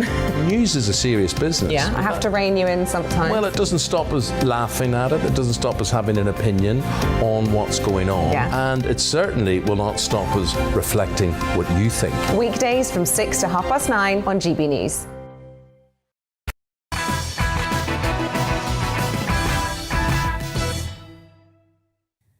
Now, is obesity the next great pandemic facing Britain? Well, my next guest, the TV star James Argent, was so overweight his doctor told him he was on death row after he ballooned to 27 stone. Arj, who found fame on trailblazing reality show The Only Way is Essex, reached the heaviest he's ever been at the height of the pandemic, finding himself unmotivated, depressed and battling addiction. The big wake-up call came when his lovely mother, Patricia, wept at the sight of her unrecognisable son, resulting in him making the drastic decision to get a gastric sleeve. Now, since then, he's totally overhauled his lifestyle, lost a phenomenal 13 stone. So this is Arj 9 months ago. Right, by Christmas, but possibly even the end of the summer, this is going to be shredded. This is going to be gone. The back fat's gone. The thighs are going to be skinny. The arms are going to be... Come on. Damn right. Come on. Fit as a fiddle. Come on. Right. Fit and strong. Fit and strong. Let's go. How you feeling? Fit and strong. Come on. And here is Arj today. I mean, I have to say, Arj, this is mind-blowing to me because the last time I saw you, we were in the midst of the pandemic. Yep. And you were really struggling because you were that size. Absolutely. And I look at you now and you are physically, but it also feels psychologically, you're a new man. You were truly transformed. Yeah, I mean, getting this gastric sleeve surgery is just the best thing I've ever done. I think I've always battled with my weight ever since I was a teenager. I mean, As have I. I could spend half the year in reasonably good shape, and the other half the year I could be seriously overweight, and that's been going on since I was a kid. And it was very easy for you to put on weight. Yeah, and I've constantly yo-yo dieted, always gone up and down, and I just think that during the lockdown, although a lot of people did get into like fitness from homes and started walking and stuff, I started off doing that, but then all of a sudden, I just lost all motivation. I got really depressed. I struggled. Obviously, I've had my addiction problems in the past, and I really feel like I kind of substituted like alcohol and stuff for food. Yeah. And I went all the way from being 27, I went all the way from around 15, 16 stone to 27 stone. And it comes to a point where I couldn't even tie my own shoelaces. I couldn't tie my own shoelaces. I'd make plans to leave the house and I want to do positive things today. I want to get, I want to achieve this. I want to set these goals. But where I was so depressed and I was binge eating, I'd make all these plans, but then I'd end up just being so tired, so unmotivated, so lethargic that I would end up just not leaving my house. And that was one of the terrible things about lockdown, Arj, and one of the reasons I campaigned so hard against it, because for people who were battling addiction issues or had psychological issues, what it did is it inflamed them because you couldn't do all of those usual things that you would do to cope with the issue. You were literally locked in your house. Absolutely, and actually, I've been to rehab and stuff, and when you leave, they say, right, one of the most important things to do, please do not isolate. And literally, I came home and on TV, you're being told to isolate. So for an addict, by law. So for an addict in lockdown, it's extremely, extremely hard. I mean, how can you even have? You couldn't even have people checking up on you or seeing how you were or being there for you because you wasn't allowed to go to each other's houses. Addicts that were really suffering, they'll be in a house alone and they won't have people knocking on the door, coming to visit them, coming to see if they're all right. I think it's a complete disgrace, actually. It's really difficult. Happened. But for you, it actually led to something very positive, Arj, because you made this life-changing decision, and it's a big decision. Massive decision. And it's not easy. A lot of people... I have had a few people say, I get congratulated because it's such a drastic... Because you look incredible. Well, I feel good. I feel like... I mean, well, look at that transformation. Physically and mentally, it's the best I've ever felt. And a lot of... but you do have people that say, oh, well, he had weight loss surgery, it's cheating and blah, blah, but it comes a huge, huge sacrifice. Well, it does, because essentially... So a gastric sleeve sounds all well and good. But essentially, haven't you had part of your stomach removed forever? I've had 70% of my stomach removed forever. And you can never get it back? This is permanent. There's a few weight loss surgeries that aren't permanent, but I just felt that I'd battled with my weight for so long that I wanted to do something about it once and for all. And it's the best thing I've ever done. It's the best decision I've ever made. And I feel like my old self again. I've got my energy back. I've got my confidence back. I can wear the clothes that I want to wear. They might not be everyone's cup of tea. Well, I think you're looking amazing tonight. I've got a little bit 70s tonight. But I can finally be who I want to be. Do you know what I mean? I'm not just buying clothes now because they're in 5XL or something like that and I can get them on my body. Now I'm actually becoming the person who I want to be. What does it mean practically, Arj? Can you literally not eat more than a handful of food at one time? So the surgery is the main thing about the surgery is portion control. That's what it's helped me with. So usually what I tend to go by, you get on your... I mean, I'm still having breakfast, lunch and dinner, and I'm trying to have snacks in between and stuff like that. And so what can you eat? It's very important that I still get the right vitamins and nutrients of course, in. yeah. So what you try and do is you try and do this thing called 20-20-20. You get the size of a 20p piece, size worth of food, chew 20 times, and then wait 20 seconds until you go on to the next. So it's difficult because I still get extremely hungry. And there's some times where my dinner's in front of me, I'm starving, and I might go to rush in, but then if I eat something too quickly or I'm not chewing properly, then it can make you quite ill. So it's just something that I've had to really kind of get used to, and a lot of learning along the way. Obviously, obesity has come really into the spotlight as a result of the COVID pandemic. And when I last saw you, obviously there were no vaccinations, there weren't the antiviral treatments. And you knew that you were highly vulnerable from potentially getting quite sick from COVID. Absolutely, and I've got really bad asthma. Exactly, so you had two underlying conditions.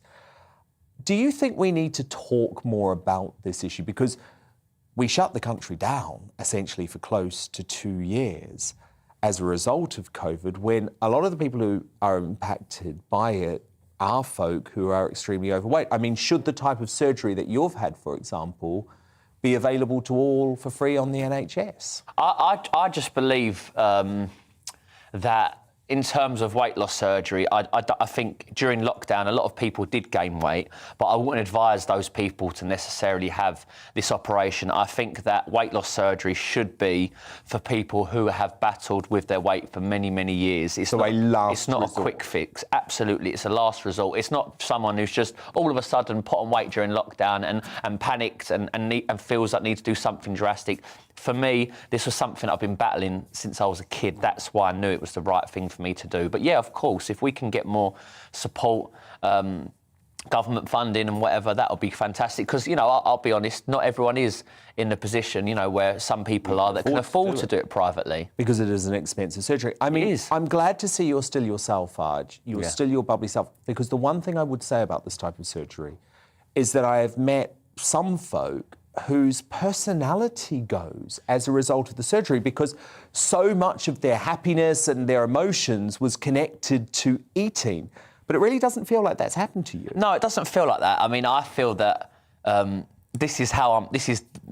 feel physically and mentally, this is the happiest I've ever been. And I know what you mean, Dan, because I have met some people who do say, you know, they feel like they've had a bit of they've lost their identity or a bit of an identity crisis and stuff, but that isn't the case with me. I just feel so much happier. I feel so much healthier. I feel more motivated. My mind isn't, what's my next meal going to be? How long is it going to be? What am I going to eat? How much can I eat? You know, now I'm like motivated and Which is literally what I'm thinking right now, by the way. What can I achieve? What can, you know, what can I do today? And it's just all positive. I'm loving my boxing. I'm loving my swimming. I'm loving going on long country walks. And you're still going to swim the channel? That's the dream. That's the dream. One day. It's not something that can be done overnight, but that could be a 2 or 3 year goal for sure. Well, and that would maybe be my way of leaving a bit of a legacy. Yeah, well, look, Arj, I mean, good on you for making that drastic decision, because it has transformed your life, and I really look forward to seeing where you go from here, Arj. Thanks, Dan. Thanks for having me. Great to see you tonight. Now, coming up, he was declared a hero for speaking up against the COVID orthodoxy. But what happened after Dr. Steve James challenged the Health Secretary on mandatory jabs for the NHS? He'll be uncancelled and in the studio at 10:40. But next, should civil servants get off their sofas and lead the way in returning to the office? I'll get the views of my panel in the Media Buzz. Plus, I'll deliver more of the front pages Will it be more bad news for Boris?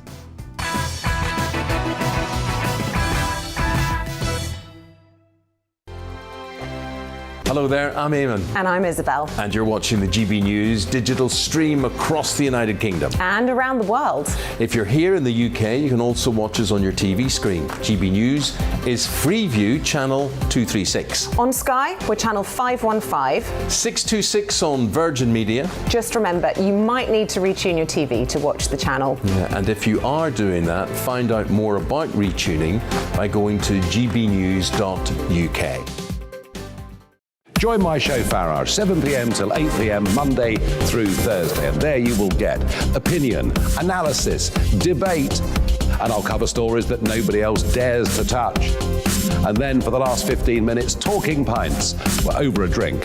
We have a civilized conversation with someone. We very often disagree, but we do it in a grown-up way. Come and join me on Farage.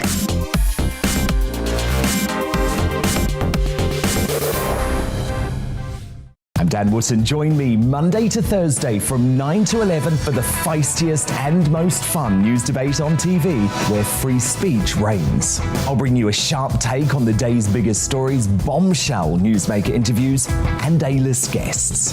And I guarantee you, no spin, no bias, no censorship, and no reason to go to bed. That's Dan Wootton tonight, Monday to Thursdays from 9 on GB News.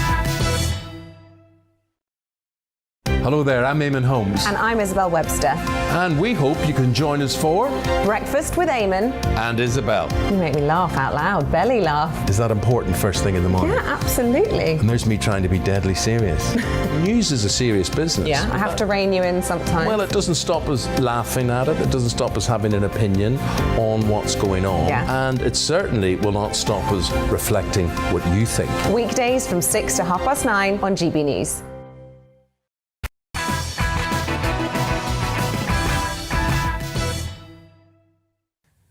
More of tomorrow's news tonight now on Our Media Buzz. And we've just got more front pages delivered to us. The Guardian leads with news that Tory whips have allegedly used dirty tactics to intimidate rebel MPs. Although a vote of no confidence is expected once Sue Gray publishes her report on Downing Street parties, maybe there is now serious doubt over whether the Prime Minister will be defeated. Unions are at war with the Prime Minister over the drive to get Britain back to the office, according to the Mail. It also says the Cabinet Office has refused to put a target date of when ministers want to see a full return of Whitehall staff, leading to fears that many could stay working from home for weeks. More on that in just a moment. I've got a lot to say on it. The Daily Express is reporting cash help for millions in energy bills crisis.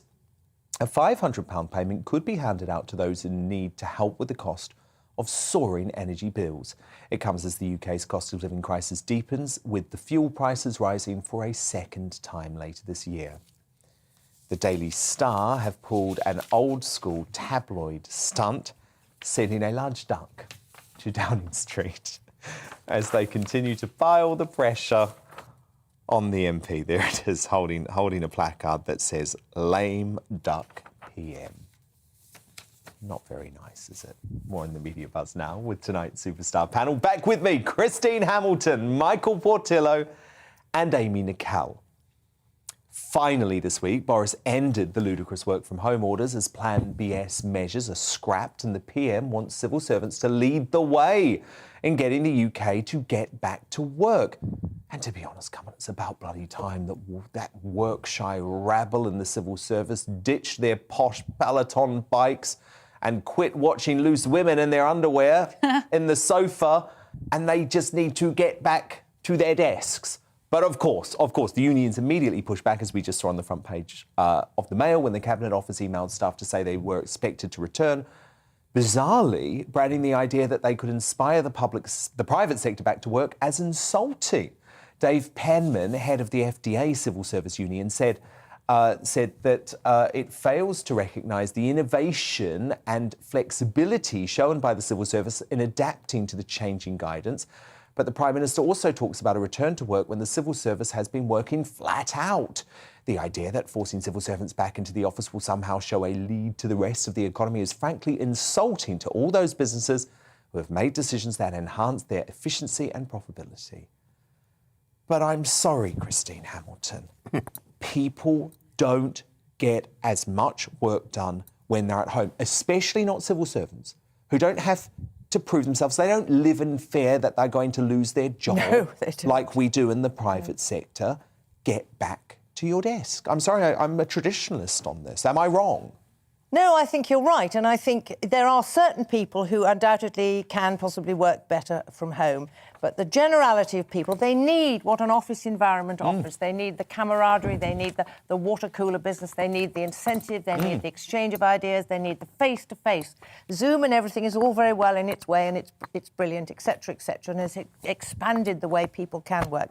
But I certainly think this idea that we are all sliding into this business of working from home 5, 6, 7 days a week is ridiculous. If you had suddenly gone from where we were pre-pandemic to now and suddenly seen how people were working, I think we would be astonished and horrified. But we somehow slid into this, and I think it's high time the country got back to working in offices, if that's the nature of their work, which it is for most civil Amy, servants. you say no one should have to work in an office if they don't want or need to.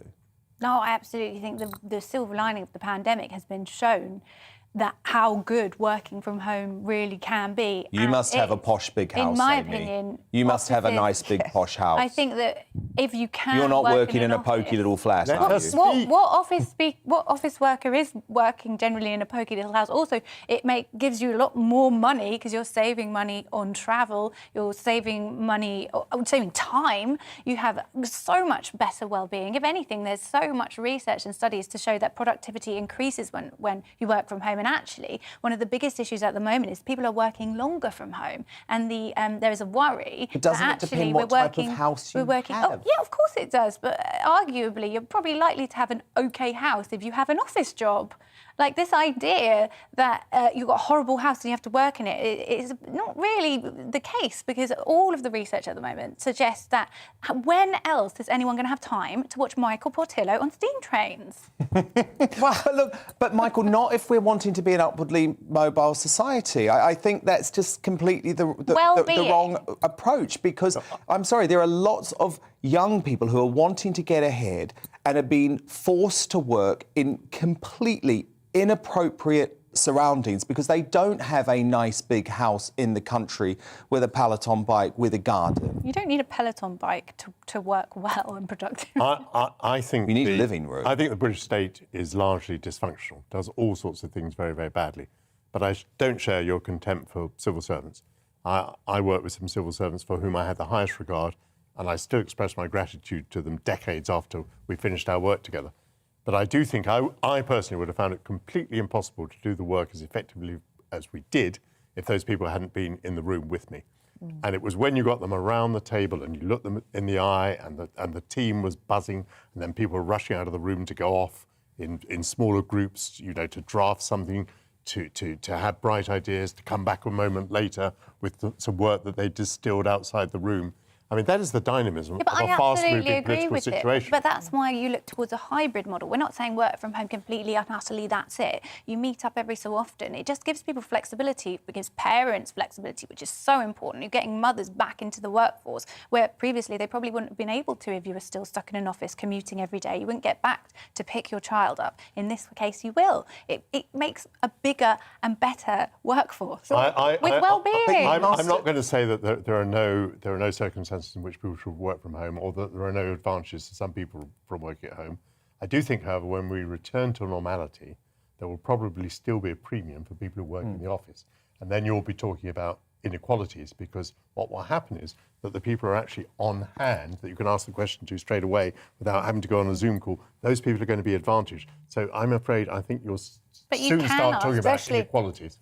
Especially young people who have never yet worked in an office environment. They're going to find it, I would have thought, hugely to their advantage to be in that environment. Of course, and look, I'm not saying that all civil servants are lazy charlatans. I'm saying the ones who are lazy charlatans are the ones who want to stay at home full time and believe it's their right. It is their right to be paid for by the state and to never have to go into an office. I just don't believe that that is how the private sector would work, and I think it's an unaccountability that the civil service blob often get themselves trapped in. No, there is unaccountability in the blob, that's perfectly true. But I think there are also lots of examples in the private sector now of people who feel entitled and who believe that it should be a sort of basic human right not to go to the office. Yeah, and I do not go along with that. I do not think the problem is exclusive to the public And Amy, sector. I stand by the fact that you must have a very big, nice house. I stand by the fact you can't be lazy and own a Peloton. And accountability of civil servants brings me back to Martin Reynolds. Yes, very good point. Now, Netflix has cordially invited us to a first look at season 2 of their smash hit series, Bridgerton. The period drama, which is based on a series of best-selling romance novels, became the most watched programme on the streaming service last year, with 82 million households gripped. I have to say, I was gripped. Not by the X-rated bedroom scenes, though, but by the great storyline. Now, 1 year later, only Squid Game has beat it in terms of viewing figures.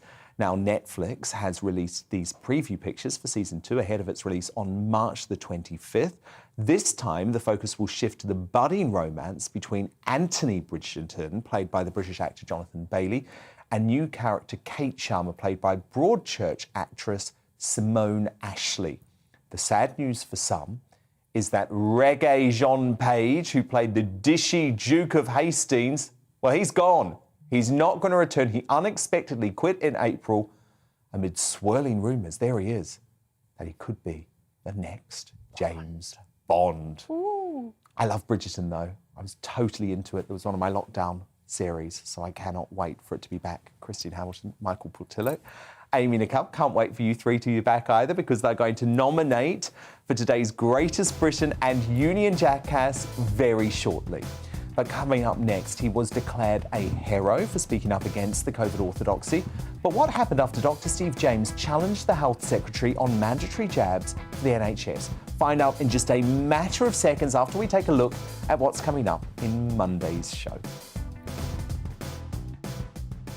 Coming up on Dan Wootton Tonight, why have scientists been so determined to suppress debate on the Wuhan lab leak theory?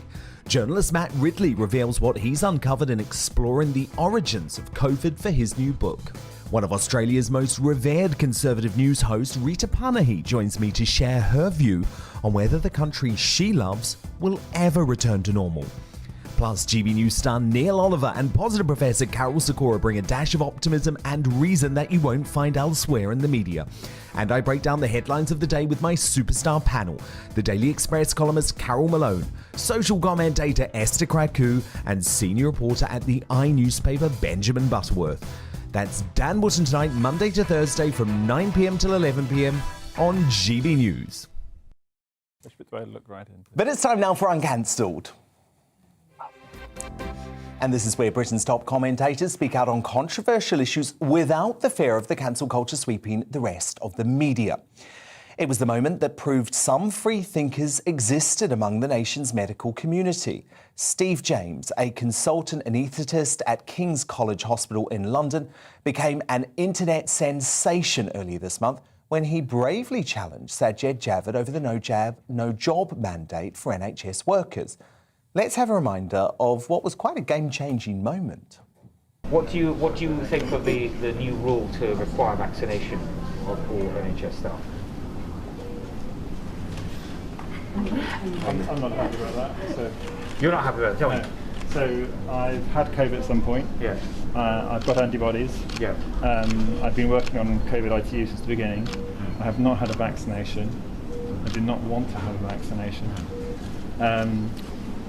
The vaccine's reducing transmission only for about 8 weeks with Delta. With Omicron, it's probably less.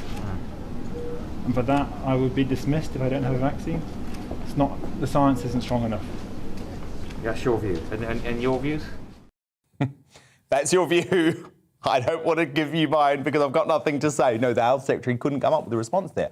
Naturally, given his position, there were consequences for Steve sticking his head above the COVID parapet in that remarkable encounter. And he joins me now to discuss what happened next and why we cannot force our NHS heroes to get the vaccine. Dr. Steve James, great to have you. It was quite a moment and you were very brave. So I want to talk about the issue overall very shortly. But first, can you just tell me a bit about that day? Because lots of folk were saying, was this something that the hospital asked you to do in front of Mr. Javid because they face losing 1,000 staff as a result of this policy, or was it something that just happened naturally off the cuff? Well, thanks, Anne, for having me on. Appreciate the opportunity to come and talk. So I was just on duty that day on that intensive care unit. It's the one unit where the patients who are COVID positive come to. And no, there was nothing planned beforehand. My boss knew I was there, and we were just told, be normal, no pressure, you haven't got to do something or say something. And then Sajid Javid came into the unit, and first of all, we had a bit of a chat about the patients who were on the unit, the experience during the pandemic when the numbers were much higher. And then he walked over to the nurses, and then you saw the video as that was. I was not prepped or primed or asked to say anything beforehand. And yeah. And what happened afterwards? Did you have any idea of the storm that your comments would create? And were the hospital mad, or were they secretly thanking you for bringing loads of attention to this issue? I haven't had really any direct response from the hospital itself. They've been very neutral. I think it's been very fair on their part. There hasn't been any sort of hassle. For my colleagues, it's been difficult for some of them because every time my name's put out as King's College Hospital, in some ways it represents them, and they didn't ask me to represent them, and I didn't really want to be a representative necessarily, but there's a voice of an awful lot of people. Many thousands of people have contacted me since that episode and said that I was a voice for people who haven't been heard before. Because of course, we're told constantly, Dr. James, that the NHS are in crisis, we're facing a staffing crisis, and as it stands today, we're just going to sack 70,000 of you. That's the number, right? That's the number of NHS workers unvaccinated as it stands. Yeah, it's about 70,000. There's some reports it'll be about 50 who will actually leave their jobs. Some think it might be higher. I know some people who are moving jobs, going to Wales or Scotland, and have just sort of hopped off and are going now and not discussing the issue of whether it's to do with vaccination or not. That's an awful lot of people. There's 100,000 members of staff already missing from the NHS, so you're just increasing that problem. And what seems particularly peculiar to me is that the government is talking about bringing an end to all of these emergency measures. Do you have any sense that they might pull back from this one at the last minute, that this is being used as almost the ultimate nudge to try and essentially coerce NHS workers into being vaccinated? Well, we certainly are being coerced. A lot of people are writing and saying that they didn't want to have the vaccine, but they've not got another way of feeding their family, and they feel they've got to take the jab. Yeah.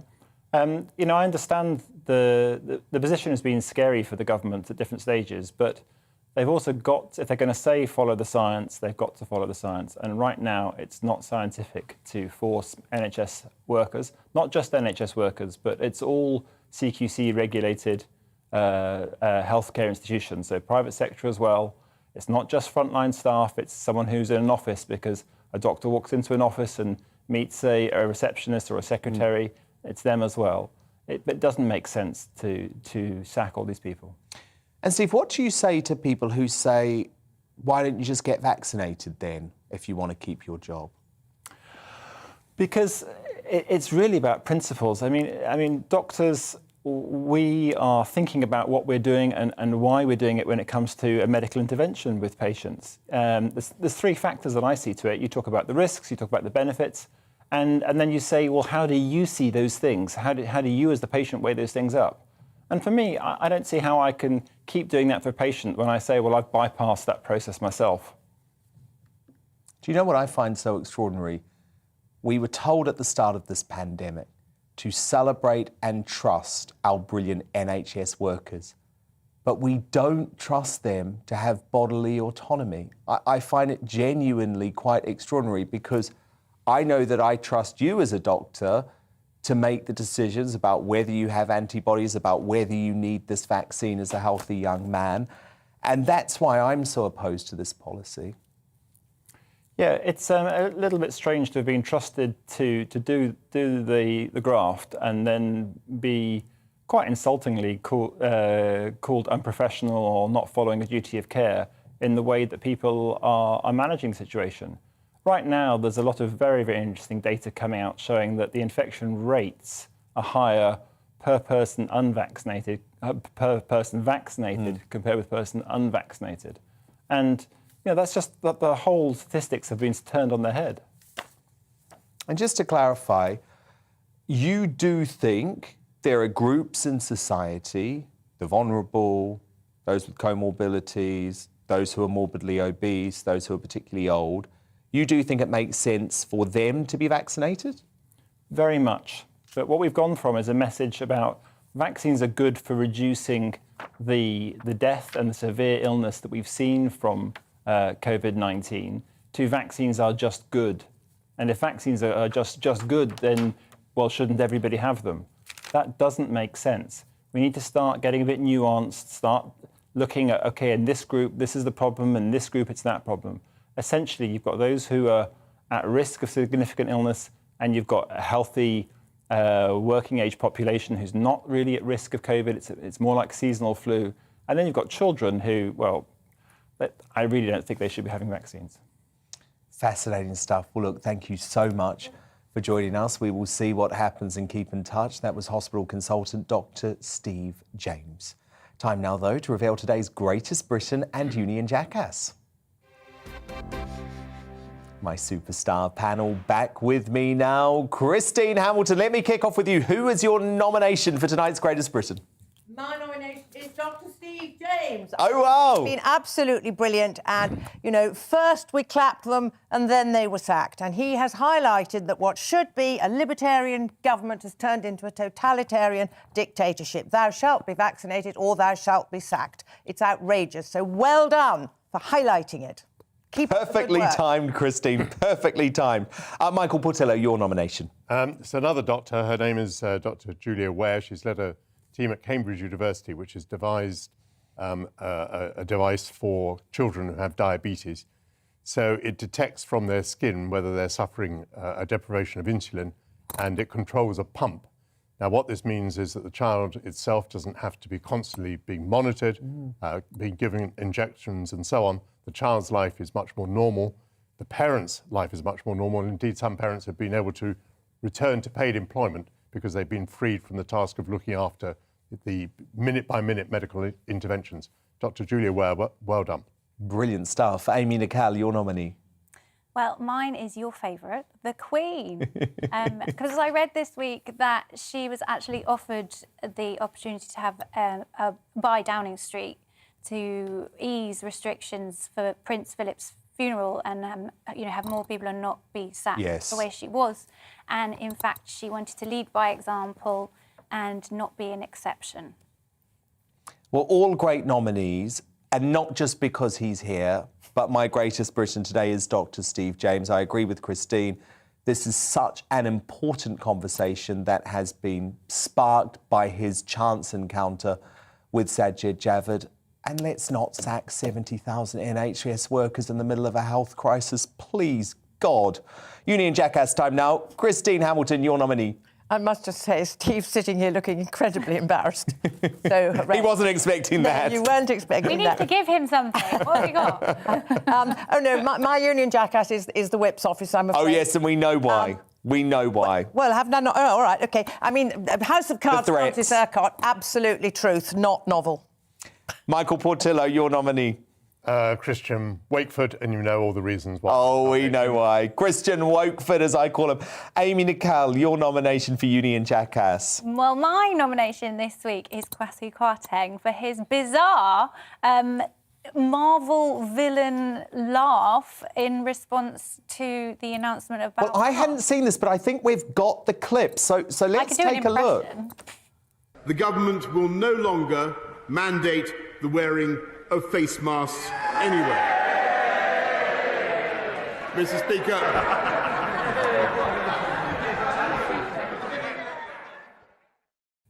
I think I need your impression.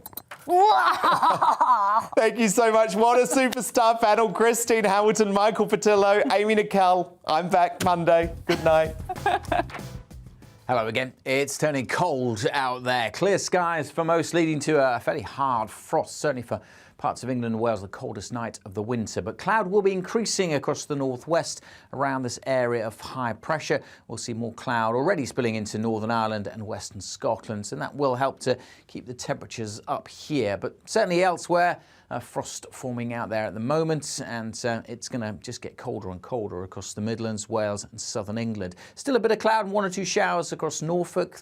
They should fade away, and there's that cloud spilling into Northern Ireland, and later in the night North Wales, northwest England as well, and that will help to lift the temperatures maybe back above freezing. But across the east and south, widely below freezing, and well below as well, maybe as low as -6 or -7 in some rural spots. So a cold start to Friday, a frosty start, but another day of sunshine across southern England, eastern Scotland. A cloudy day for Wales, Northern Ireland, western Scotland, northwest England, seeing more cloud here too. Spots of rain in the far northwest where it'll be breezy, but here's where we'll see the top temperatures. Elsewhere, 6, 7, 8 degrees, certainly feeling warmer than today across the east because the winds won't be as strong here, and we should see quite a bit more sunshine.